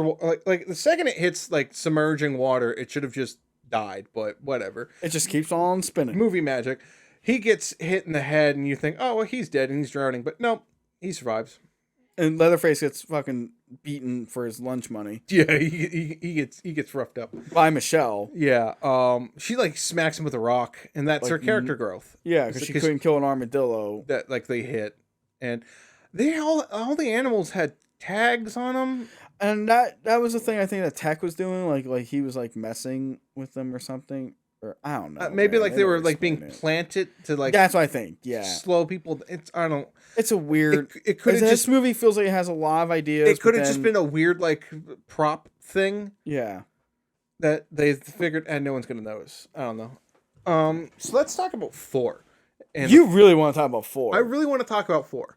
You're like, fuck the other 3. This is the one. This is the one that you want. out of all of them, we will eventually talk about all of these individually and deep dive them. Yeah. I don't care if we have to go through. I want to talk about all of them. So, 4th one, it is 95. Yep. Originally, this was put out in 94, 95. Somewhere around like 93, 94. Yes. So And- it was supposed to be like the 20th anniversary of the Texas Chainsaw yeah. Massacre. So let's say this came out originally in 95 and then it gets re-released in like 96. Or no, let's say 94. Right, and then got re-released in 95. Yeah, 96 because everything would say 95. But It's really weird trying to figure this one out because like it was basically a direct-to-video. so yeah, this was originally called The Return of the Texas Chainsaw Massacre. yeah. And that's what you'll see at the end credits. But it happened to star 2 nobodies at the time named Renee Zellweger. Your and- wife. Yes. Oh god, she looks amazing in this one. And Some guy named Matthew McConaughey. yes. And they were complete nobodies. This was like I think they had only done like 2 movies. this was like Renee Zellweger's big break because she was like a local in the area, hungry for work, and Matthew McConaughey originally he was testing out for A character that was cut. yeah, and then he's like, oh well, let me recommend a friend to this thing. That goes, wait a minute, what am I doing? I'm with this part. I'm hungry. I need money to move to California. Yeah. So he literally did this movie so he could move to California. That explains why he is so into this bizarre character that he's playing. Oh yeah, he like basically they're like, all right, you want to audition for this role? Scare, okay, walk like you have a robotic leg, and scare my receptionist, and like receptionist peed a little bit, and he's like, okay, you got the part.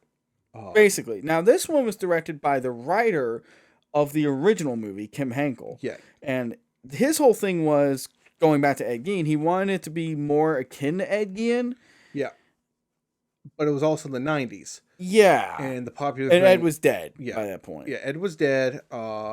He died in 85. Yeah, so I he mean, was dead like by part 2. there were already like books and stuff like detailing. His madness. So like anyone who was interested would really know what we know now is that like he probably didn't eat people. It's like the mythology of him kind of dies. yeah, like he only killed like people. maybe 2 people. maybe his brother. Yeah, maybe a little girl. Yeah, that's real debatable. yeah, maybe. So like at most He was basically a bitch. at most 4 people. He wasn't really like he wasn't violent. He wasn't psycho. He just it was like something was taking over him. He had schizophrenia. Yeah, he was most likely a schizophrenic. Oh, he was diagnosed with schizophrenia. Yeah, so he was a schizophrenic with gender dysmorphia and didn't even know what gender dysmorphia was. Probably on the spectrum autistically. Oh, probably. Just very socially ununderstanding. So like, not great resource. But we also had people, other serial killers to look at by 95, like a shit ton. That were way more interesting. So they were like, well, slashers are kind of dead. At this point, Jason had gone to hell. Yeah. Freddy died. Yeah. And nobody gave a fuck about Halloween anymore. Yeah. Halloween would not. Halloween had a movie in 95, but it was so bad it almost put the series direct to video. When was 3? Halloween 3? Yeah. 83. Okay, and then Halloween 4 was 88. Uh-huh. Halloween 5 was 89. And then Halloween 6 was 95. okay, and no one remembers 6. Well, Halloween 6 was the one with the curse and the cult and all that. Oh yeah, and that kind of killed everything until Rob Zombie. No, that killed everything until Jamie Lee Curtis came out for 20 years later in 98. Okay, You're so, thinking of the one with Busta Rhymes in 2002. so there was H2O and then Busta Rhymes and then Rob Zombie. Rob Zombie. And then the 2018. Okay. Oh, Wow. we'll get into like the branching timelines. Those are some wild rides of these. Man, this is like a multiverse. Which, okay, the multiverse of Leatherface. Yeah. Screw the multiverse of madness. It's Yeah. the multiverse of Leatherface. I'm just saying, thank God we did Space Jam, because this, I don't want this just to be horror movies, but we're gonna probably do a lot of horror movies. Yeah, because they get stupid. Yeah, and that's Hey, what we we're did here do for. Space Jam. Yes, Nobody watched it. yes, people watched it. Yeah, whew. So 4 better than Space Jam. Better than Space Jam 2. Because it's at least a movie. Oh my Christ. It's at least a movie. I mean, you're not wrong. Space Jam 2 is just product placement. You're right. I mean, there's a beginning, middle, and end to part 4. I mean, I don't like part 4. We rented it for $3, and I want my money back. I had that scene of Pesci from Casino in my head where he was just like, I just kind of want my money back. You forced me to take you to Sheet so you could like buy food, and you would not give me gas allowance because you said that was your repayment. Yes. Yeah. You enjoyed that fucking movie. It's interesting. It's got, okay, like, So I don't think the movie knows if it wanted to be a comedy like part 2. yeah, Or a psychological thriller like the first one. It has no identity. Yeah, this like one 3 has an identity. this one has no identity. This one they wanted to add a hook, so they added in Illuminati. Oh, So, yeah. We're just gonna jump right out of that, right out of the gate. We're not yeah. gonna build them up. No, apparently the whole reason why They've been getting away with it for so long. the Slaughters have been getting away with it, and the reason why they do this is because they need to scare the populace, which It's a dumb idea. it's okay. Well, if you're like the secret Illuminati, just do a 9/11. Yeah, like why are you hiring a bunch of crazy inbred hillbillies? In that, One of them who has a Yeah. fucking gender problem and a chainsaw. yes, This is the route you take. yeah. And I told you the Illuminati was in this movie. I thought it was like a really big part of it, and I thought they were gonna explain it, and like, Nope. I swear aliens were involved. I mean, we could argue that dude was an alien. We Yeah, could argue it that seems like Illuminati Matthew- man was a It seems like Matthew McConaughey and the Illuminati guy aliens. might be aliens. Because Would it even shock you at this point? no, At this point? because I like mean, when Matthew McConaughey's character dies at the end, there's like purple blood. yeah, it's like the blood is purple, and I don't know if that's like hydraulic fluid for his leg thing. I always thought it was hydraulic fluid, but I don't know. But like, is blood? Is he like a part robot? We don't know. We're never gonna get these answers. We're never Because gonna like get them. he's got like a He's got like a robot leg that he controls with like so it's like TV it's a remotes. mechanical brace that helps him move his leg. Which isn't a bad. Which is kind of similar to like what Leatherface had in Part 3, right? Yes. Which this also contradicts Part 3 because Part 3 we had mentioned had W.E. Sawyer. Yeah. There's a family member literally called W.E. Slaughter. So then that just raises a bunch of questions. If the Slaughters are supposed to be the Sawyers, Maybe like they're like the cousins. I get. Let's just assume it's one of them big Southern families. So at this point, this whole family is all over Texas, Yeah. and they all just conveniently have Leatherfaces. Yes. like Leatherface is like, what if they're like breeding Leatherface? Wait, what if it's like 1 in 10 become a Leatherface just by like natural birth? This is so way more fascinating Yeah. than anything like Yeah. this movie So is like trying to this do. one, the plot is again. So Well, this one was this- different. They were teenagers that were coming from prom. Yeah. right? So basically, one girl, like she's at prom and then she catches her boyfriend kissing some other girl. And she tries to run off in the car, and he runs after her, and they're driving mad. And their friends are in the back seat, and they pop up, and I guess they were having sex or something. I don't know. Like, hey, where we going? We're gonna go to White Castle. I'm hungry or whatever. You know? What? Yeah. Like, what? Hey, you're here. Okay, cool. I'm mad. Let's just keep driving. And she's so mad that she like clips a guy and then keeps going. And all he says is, "I'm okay." No. They clip like a car. Right. And it's like, whatever. Oh shit, my bad. They'll buff right out. They keep going. And they're driving through the back roads where I'm like, why the fuck are you off the highway this bad? Like, it made sense for Sally Hardesty and her friends to be going through there. It made sense for Michelle and Ryan. It's just like they missed their exit and went off to. They're not even like out in the middle of nowhere. It's like they're just. They're like right outside El Paso. It's like if you make a wrong turn and you kind of just go into like a.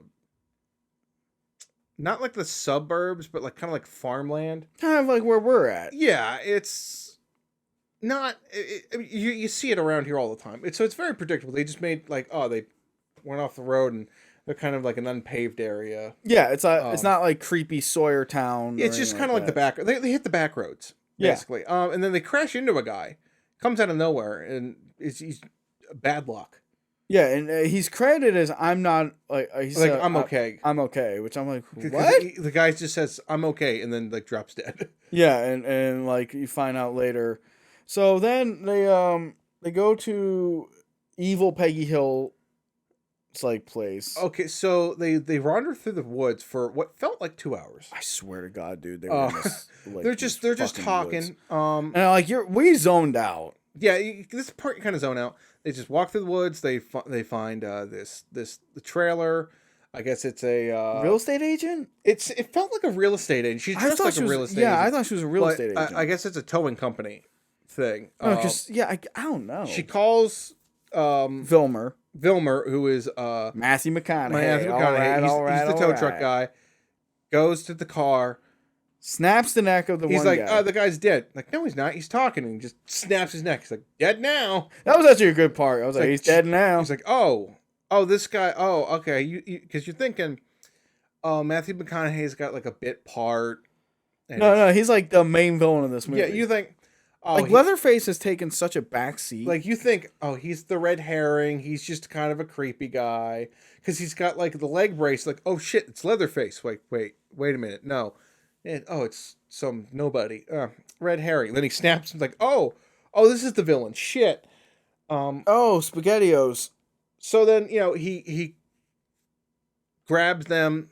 They end up at the Sawyer family slaughterhouse. Get it? Yeah, they get at the Slaughter residence. You're not gonna say it, are you? Yeah, they end up at the slaughterhouse. Okay. I'm just gonna leave now because that was terrible. Like, I'm done. I'm done. No, Brian, don't know. We still have a podcast. No, that was stupid. Kim Henkel. You're stupid.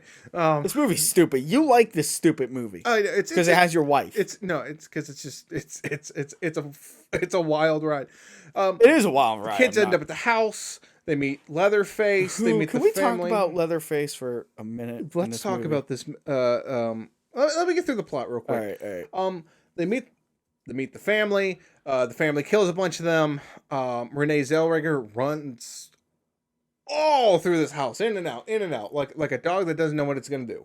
The Illuminati bounce. Like they show up and then they just bounce. Yeah, the Illuminati shows up, licks her face. I guess because they want like the fear sweat off her. Or something.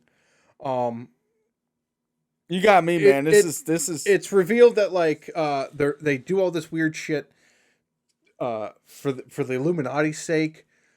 For the lulz, basically. They do it for the lulz. Renee Zellweger is the final girl. She finally escapes, comes in contact with like this old couple. They take her 40 feet before their RV is like flipped over somehow. Because Leatherface is on the back of a truck with a chainsaw. Yeah, and the old guy driving the RV is somehow just a dumbass and doesn't realize that he could just accelerate. Well, you tried driving an RV, man. It's hard. I mean, I'm not saying that. I'm just saying like clearly this Leatherface is a bitch. You just drive into him. And then like bitch face. The Illuminati shows up, picks her up. After McConaughey gets decked by a random airplane. Like just a random crop duster guy goes, I'm going to stop this maniac. Doink. But not the guy with the chainsaw. Yeah, well, I mean, I guess you didn't see the guy with the chainsaw. I don't know. How do you not see I don't him? know, man. It's hard to You can see McConaughey, but you hard- can't see the big doofus with a chainsaw. hard to see the ground when you're in the air. I don't know. He hit McConaughey! The Illuminati takes her to the hospital. Where we get a cameo by Sally Hardesty. As like a comatose patient, and it looks like she's getting wheeled out by Leatherface, but It's not. It's just Franklin. It's Franklin from the first movie. yeah, it's just weird. I guess he's an orderly there. I don't know. I don't know. I don't know. And then like there's a country song playing, and Leatherface spins around in a circle. Yeah, just because that's how you have to, and like that's the whole plot. It makes no sense. So I want to talk about this one a little bit more. Leatherface is a bitch. I don't care what you say. We will go really in depth with this one at a later date, but I want to hit the highlights of this one. Okay, you So- like this movie. I zoned out and fell asleep. This one is interesting because it's completely different from all these. This is more of a psychological thriller than a slasher. But it fails at it though. It fails at it. It does not fail because It kind of does. the whole time you're watching this, you go, these people are insane. Like, it's insanity. Of course, they're Because insane. the acting is bizarre. Yeah, like there's literally like a scene where it's like a character escapes off the meat hook and like she's like, "Ow, stop hitting me. Ow." Yeah, like everyone's kind of just defeated Like, easily. instantly, Like, yeah. Like, these people have no will. Like if you take like Sally Hardesty or Stretch or Michelle or whatever, Like, they had will. like, the only one that has any kind of will is Renee Zellweger's character. Who tells Leatherface, and I quote, Yeah. "You sit the fuck down," and he sits down. Yeah, like, she's constantly trying to escape, but, like, she's also kind of giving up easily at points. It's just so weird. It's so back and forth. Like, when she gets picked up, so Matthew McConaughey's character Velmer, like, goes to pick her up at one point. And he's like, "Come on, get in the car." He's like, "I'm not, no, he pickup artist, like, harasses her. And she goes, "Fine, I'll get in the car, whatever, just stop being mean to me." Like, That's basically what she says. it's very, like, It's almost like it wants to be weird. a comedy. It wants to be a comedy, but it's not funny. And It wants to be like a psychological thing, but it's not really psychological. it's just like everyone's acting and like reacting strange, very nonchalantly. like very nonchalantly to stuff, and like it's almost like it's through the eyes of someone who's already broken.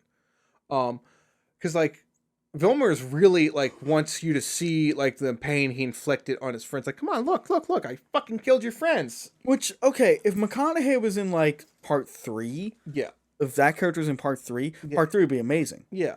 Like, you just take that Leatherface, that like the family of the original, right? Yeah. You put in McConaughey. Well, you if- put part 3 Leatherface in, bam, cash money. If you had part 3, if you had the characters from 4 also in 3, This there- would make more sense. there would be no movie because they would all be dead. Like the Rambo guy would be dead. Well, I mean like if you take just Vilmer, 'cause he's the best part of this movie. Yeah, if you put just Vilmer in there, that would be intense because like he'd be running the show. Yeah. He'd be like, "Nah, ma, I run this show now." Like, okay, so like Renee Zellweger gets picked up, and she sees that her boyfriend and the poor guy that they ran into got hit is hung up like a fucking deer in the back of a truck. And she Oh goes, yeah, and she goes, oh no, that sucks. oh no, what? Oh, what do you? I don't even remember his name. Like just like she's not like no one's screaming and no one's like freaking out. Everyone's just like, Oh, that sucks. oh no, whatever will I do? Like, it's so bizarre. It really is. And you also have Leatherface, who has digressed significantly. Yeah, this one is not. It's not even really a villain. It's just kind of a bitch. It's more of a person with severe like agoraphobia. Almost. Yeah, he does not want to leave the house. Like he freaks the fuck out when he sees someone that's not a family member. Or you say he's screaming about his own existence. Yeah, like he's like terrified of his own existence and other people seeing him. It's so weird. It's because like they like the boyfriend opens like one of the boyfriends opens up the doorway. No, it was like a girl opens up the door and sees Leatherface, and she goes, "Oh shit, it's Leatherface! This is terrifying!" And he just like screams, like, "Oh my god, there's a person here! Oh, what do I do?" And then he attacks her like out of instinct, like, stranger danger." But no, because like the problem with that is that he sneaks up on someone though.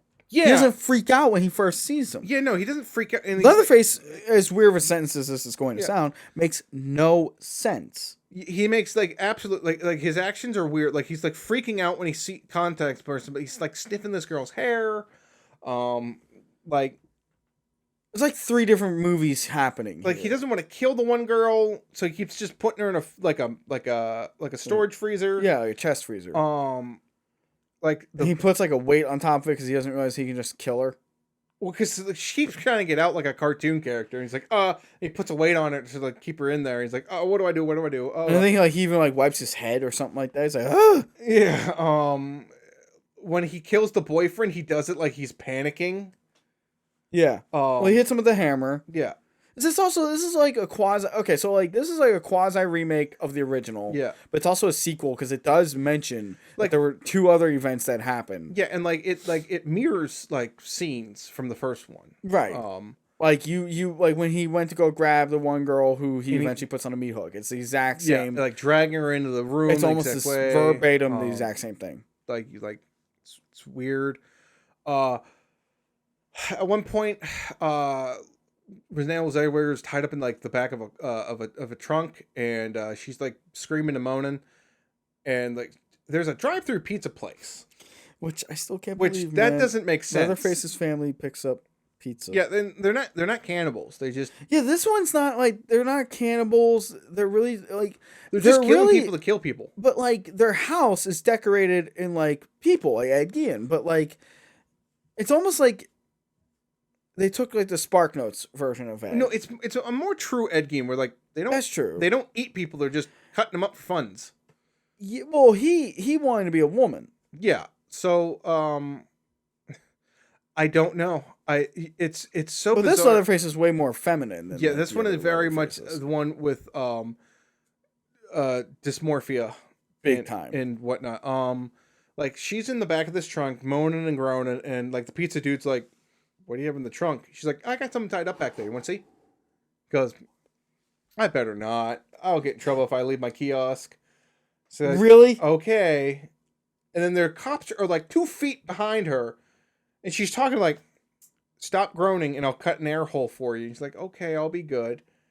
And you can hear that there's a bunch of like there's a party going on outside. Yeah, I'd be screaming my head off. Like, I'd be screaming my head off right there and then. The cops would have like movie over. Yeah, it would have blasted her. Like it would have blasted the crazy lady. Yeah, and then they would have blasted the she's just Slaughter like family. She's just like a normal bullwoman. Like she acts like a normal businesswoman. It's who's like only connected to this because like Vilmer's her boyfriend. Yeah, it's so bizarre.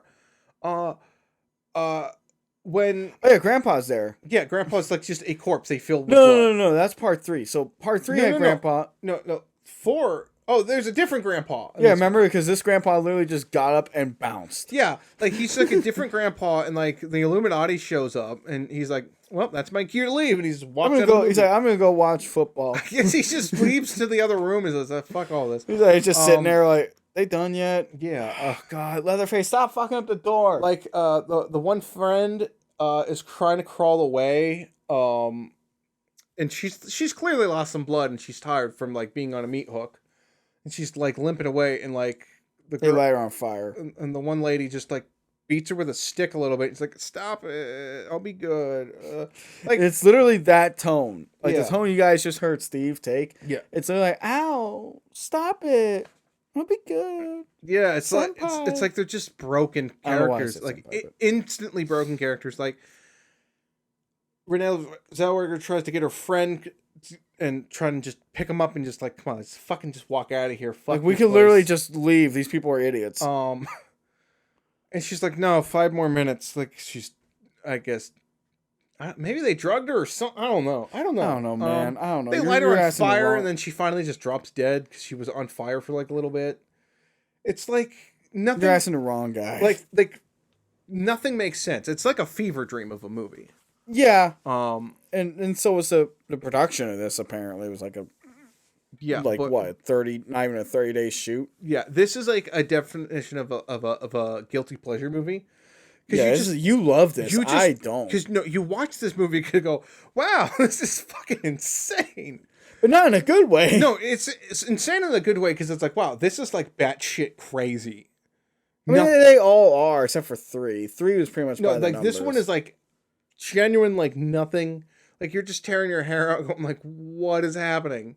The Illuminati show. It feels like it was written by an 8-year-old. No, it feels like it was written by like the guy clearly wrote it and had an idea, and then someone was like, "Hey, man, the X-Files is huge. What if we put in the Illuminati?" I'm thinking that's why they did this.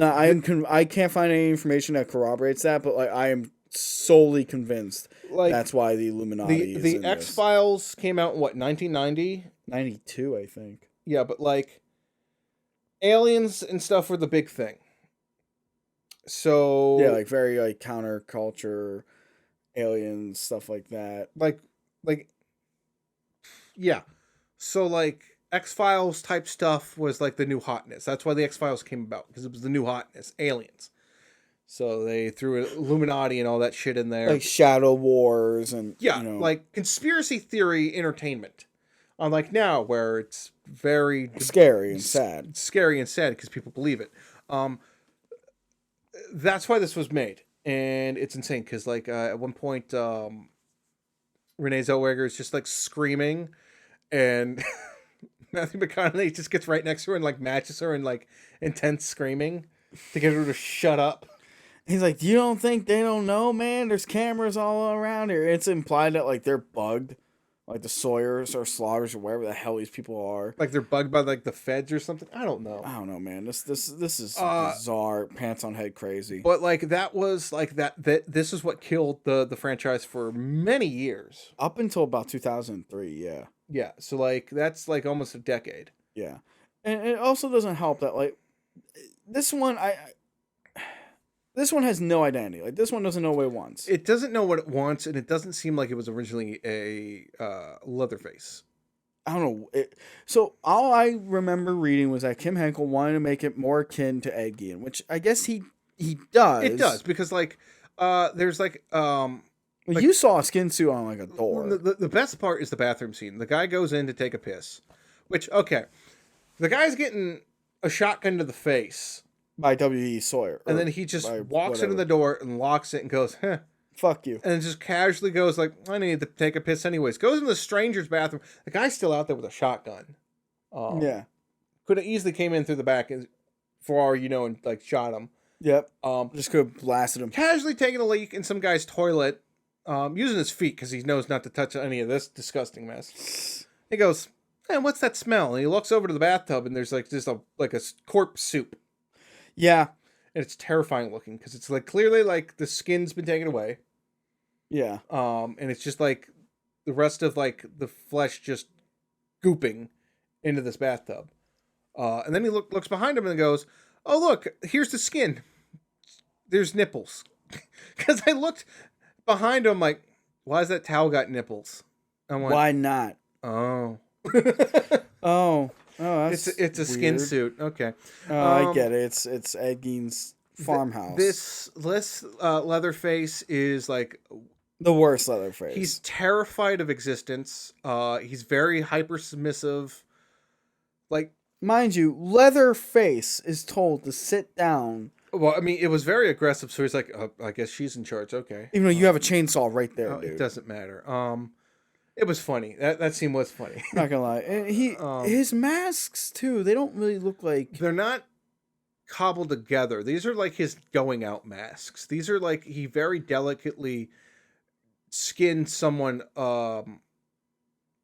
completely and very lovingly stitched it right back together. Yeah, and like we'll see, like in a remake, which I think you and I are going to watch tonight as we record. Yeah. It's what I always loved about Leatherface's design was that it's very monster, like it's American Monster, like it's a guy wearing another person's face. That is terrifying. Look at that episode of The Office, which Dwight cuts off the face of the CPR dummy. Just the one where it's like baloney on his face. It's a CPR dummy's face. No, but there's like another one where it's baloney, right? No, it's a CPR dummy. Oh, he cut off the face of the CPR dummy. Yeah, that's terrifying. That terrifying. is genuinely terrifying. I mean, I've seen ones where like people just put baloney on their face and it's creepy looking. Yeah, there's something about meat on your face that should not be there. It's uncanny valley. It's unnerving. Whereas this Leatherface just looks kind of lame. It looks like he very lovingly like skinned like Rosie O'Donnell. It's no offense to Rosie, but like, but it looked like Rosie O'Donnell. Yeah. Like, I'm sorry. I'm gonna think maybe they got like a Rosie O'Donnell or a Roseanne, costume and modified it a bit or like he's got a nightgown on, so he's definitely more feminine. Yeah, he very much he's doing he's putting pearls on, he's putting on makeup. Which he was in the original. Like in the original, he has like at the end of the movie, he has like a woman's face on, right? But he's wearing like a suit. Yeah. So which leads gender to dysmorphia. Dysmorphia, yeah. Where he's kind of like all like I don't know what I am today. Yeah. With this one, he's cross-dressing heavily. So this one's very much Ed Gein, with like anxiety disorder. Because this guy is having a panic attack. Like this guy needs some Valium. Like he's killing people because he's nervous. I like that. He kills people. Leatherface Slaughter kills people because he's nervous. So we're assuming that this isn't the same Leatherface as Junior and Bubba. This is like a third new one because this is like let's say Bubba Slaughter. Okay, so we're gonna call him Bubba Slaughter. Bubba Sawyer was the original, or maybe Tom. At one point, he gets called. He's called Thomas. That's the remake Leatherface. It's very weird. Remake Leatherface has a full name, Thomas Brown Hewitt. Well, I mean, Bubba could just be his nickname. Bubba is because I mean, you don't. Not many people are born Bubba. You get called. Dude, Bubba. It's a Sawyer family. They named him Bubba. In the South, you get called Bubba. Whatever. Anyway, to break it down. Yeah. Part 1 and 2 Leatherface is Bubba Sawyer. Yep. Part 3 Leatherface is just Junior or WE, whatever. Who cares? Part 4 Leatherface is Leatherface Slaughter. Yes. Or just Mr. Slaughter. Absolutely. We're just gonna call him Mr. Slaughter. So. Actually, that'd be a cool name, Mr. Slaughter. Yeah. Well, yeah. I mean, it sounds like your woodshop teacher. You know, I'm pretty sure I did have a teacher with that name. Yeah. It's a very common name. Mr. Slaughter. God, imagine that. Like at your own PTA conference with Leatherface. It's Mr. Slaughter. Well, I mean, I'm sure there's a Mankind bit that's similar enough that'll scratch that itch. Yeah, so much for the Mankind look. He's really more the design of Leatherface is terrible. They just no. It's unique because he's very much more into the gender disorder. I think it. Yeah, I think it. Now that I think about it, now you mention that. I mean, because we're really discussing his gender in this one. 2 is kind of like the most boring one. Yeah, it's just like okay, so because 3 was like they were trying to go for like more of a Mankind, a more wrestling, big burly dude. They were trying to get more of the wrestling crowd into horror because I'm sure it that and that Leatherface in part 3 it was sometimes played by Kane Hodder, and it was very much Kane Hodder. Kane Hodder does not know how to do a panicky. Kane Hodder's like fuck that. No, Kane Hodder is like a gorilla. Kane Hodder's like I am Jason Voorhees. He's a shaved gorilla. Yeah, he is a very nice man. I've heard he's a wonderful person, but yeah, he will wreck your shit. Yeah, like he is like a tank walking. Where the person they got to do 4 very much giving a performance of some sort, rather than just being like Leatherface is like this weird oddball character. Yeah, he's just and he really takes a backseat from.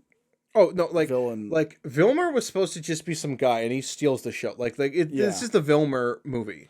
And honestly, like if this wasn't Texas Chainsaw Massacre, yeah, if you just called it like whatever, like Slaughterhouse or something like that, yeah, it wouldn't be that bad. No, it would be. I think looked at better. You change a few things. You literally just take Leatherface out of the movie, and it doesn't change at all. Yeah, or like instead of it being Leatherface, it's like Skin Freak. or something. I don't know why. I just like that name. Yeah, or like think I just heard it someone somewhere. with like a gender dysmorphic. Like, I guess Just make him Ed Gein. I guess at that point it would just be transphobic, but Yeah. eh, Is Leatherface transphobic? no, it's someone with it is a Learning disability. I mean, he's clearly got learning disability of some sort. yeah, it's just a Ed Gein thing. It's Ed Gein was a murderer who had some sort of mental disabilities A learning disability of some And- sort. and gender dysmorphia or something like akin to that, like possibly trans, possibly just Pants on head and nuts, too. yeah, well, yeah, like an insane person with LGBTQ spectrum something or other, Right. which I mean It's a shame because he's, there are a lot of but I lovely mean most a lot of horror is either sex or sexual identity allegories. Look at Psycho. I mean, Psycho is again very much Ed Gein based. Right, because they were, based on the same guy. Where it's a guy who's got Mother issues. mother issues, sexual identity issues. Elm Street two was the gayest Elm Street. yeah, it was the gay Elm Street. It was an allegory for a guy becoming accepting of his homosexuality. Jason Voorhees, an allegory for STDs and AIDS. Yeah. Um, Michael's sexual aggression, supposedly. yeah, he's a sexual aggression of some sort. I mean, because he wants to fuck his sister. He wants to fuck. Well, in the original Halloween, if you ignore the fact that they're brother and sister, it almost just seems like he's... No, like, I mean, originally he kills his sister. He wants to right, fuck I his get what you sister. And then he wants to fuck girls that even look though like John his Carpenter sister. said that, like, that's not at all the intention. Even though it's not the intention, you can... Sometimes, Draw from it. a lot of times someone will make something and they don't even realize that like they're putting a message in there like Fahrenheit 451 is not about censorship. It's about how we're ignoring intelligence for the mundaneness of technology and just boringness, like and that's very much true. We have more screens in our faces than books in our hands. We're not learning shit.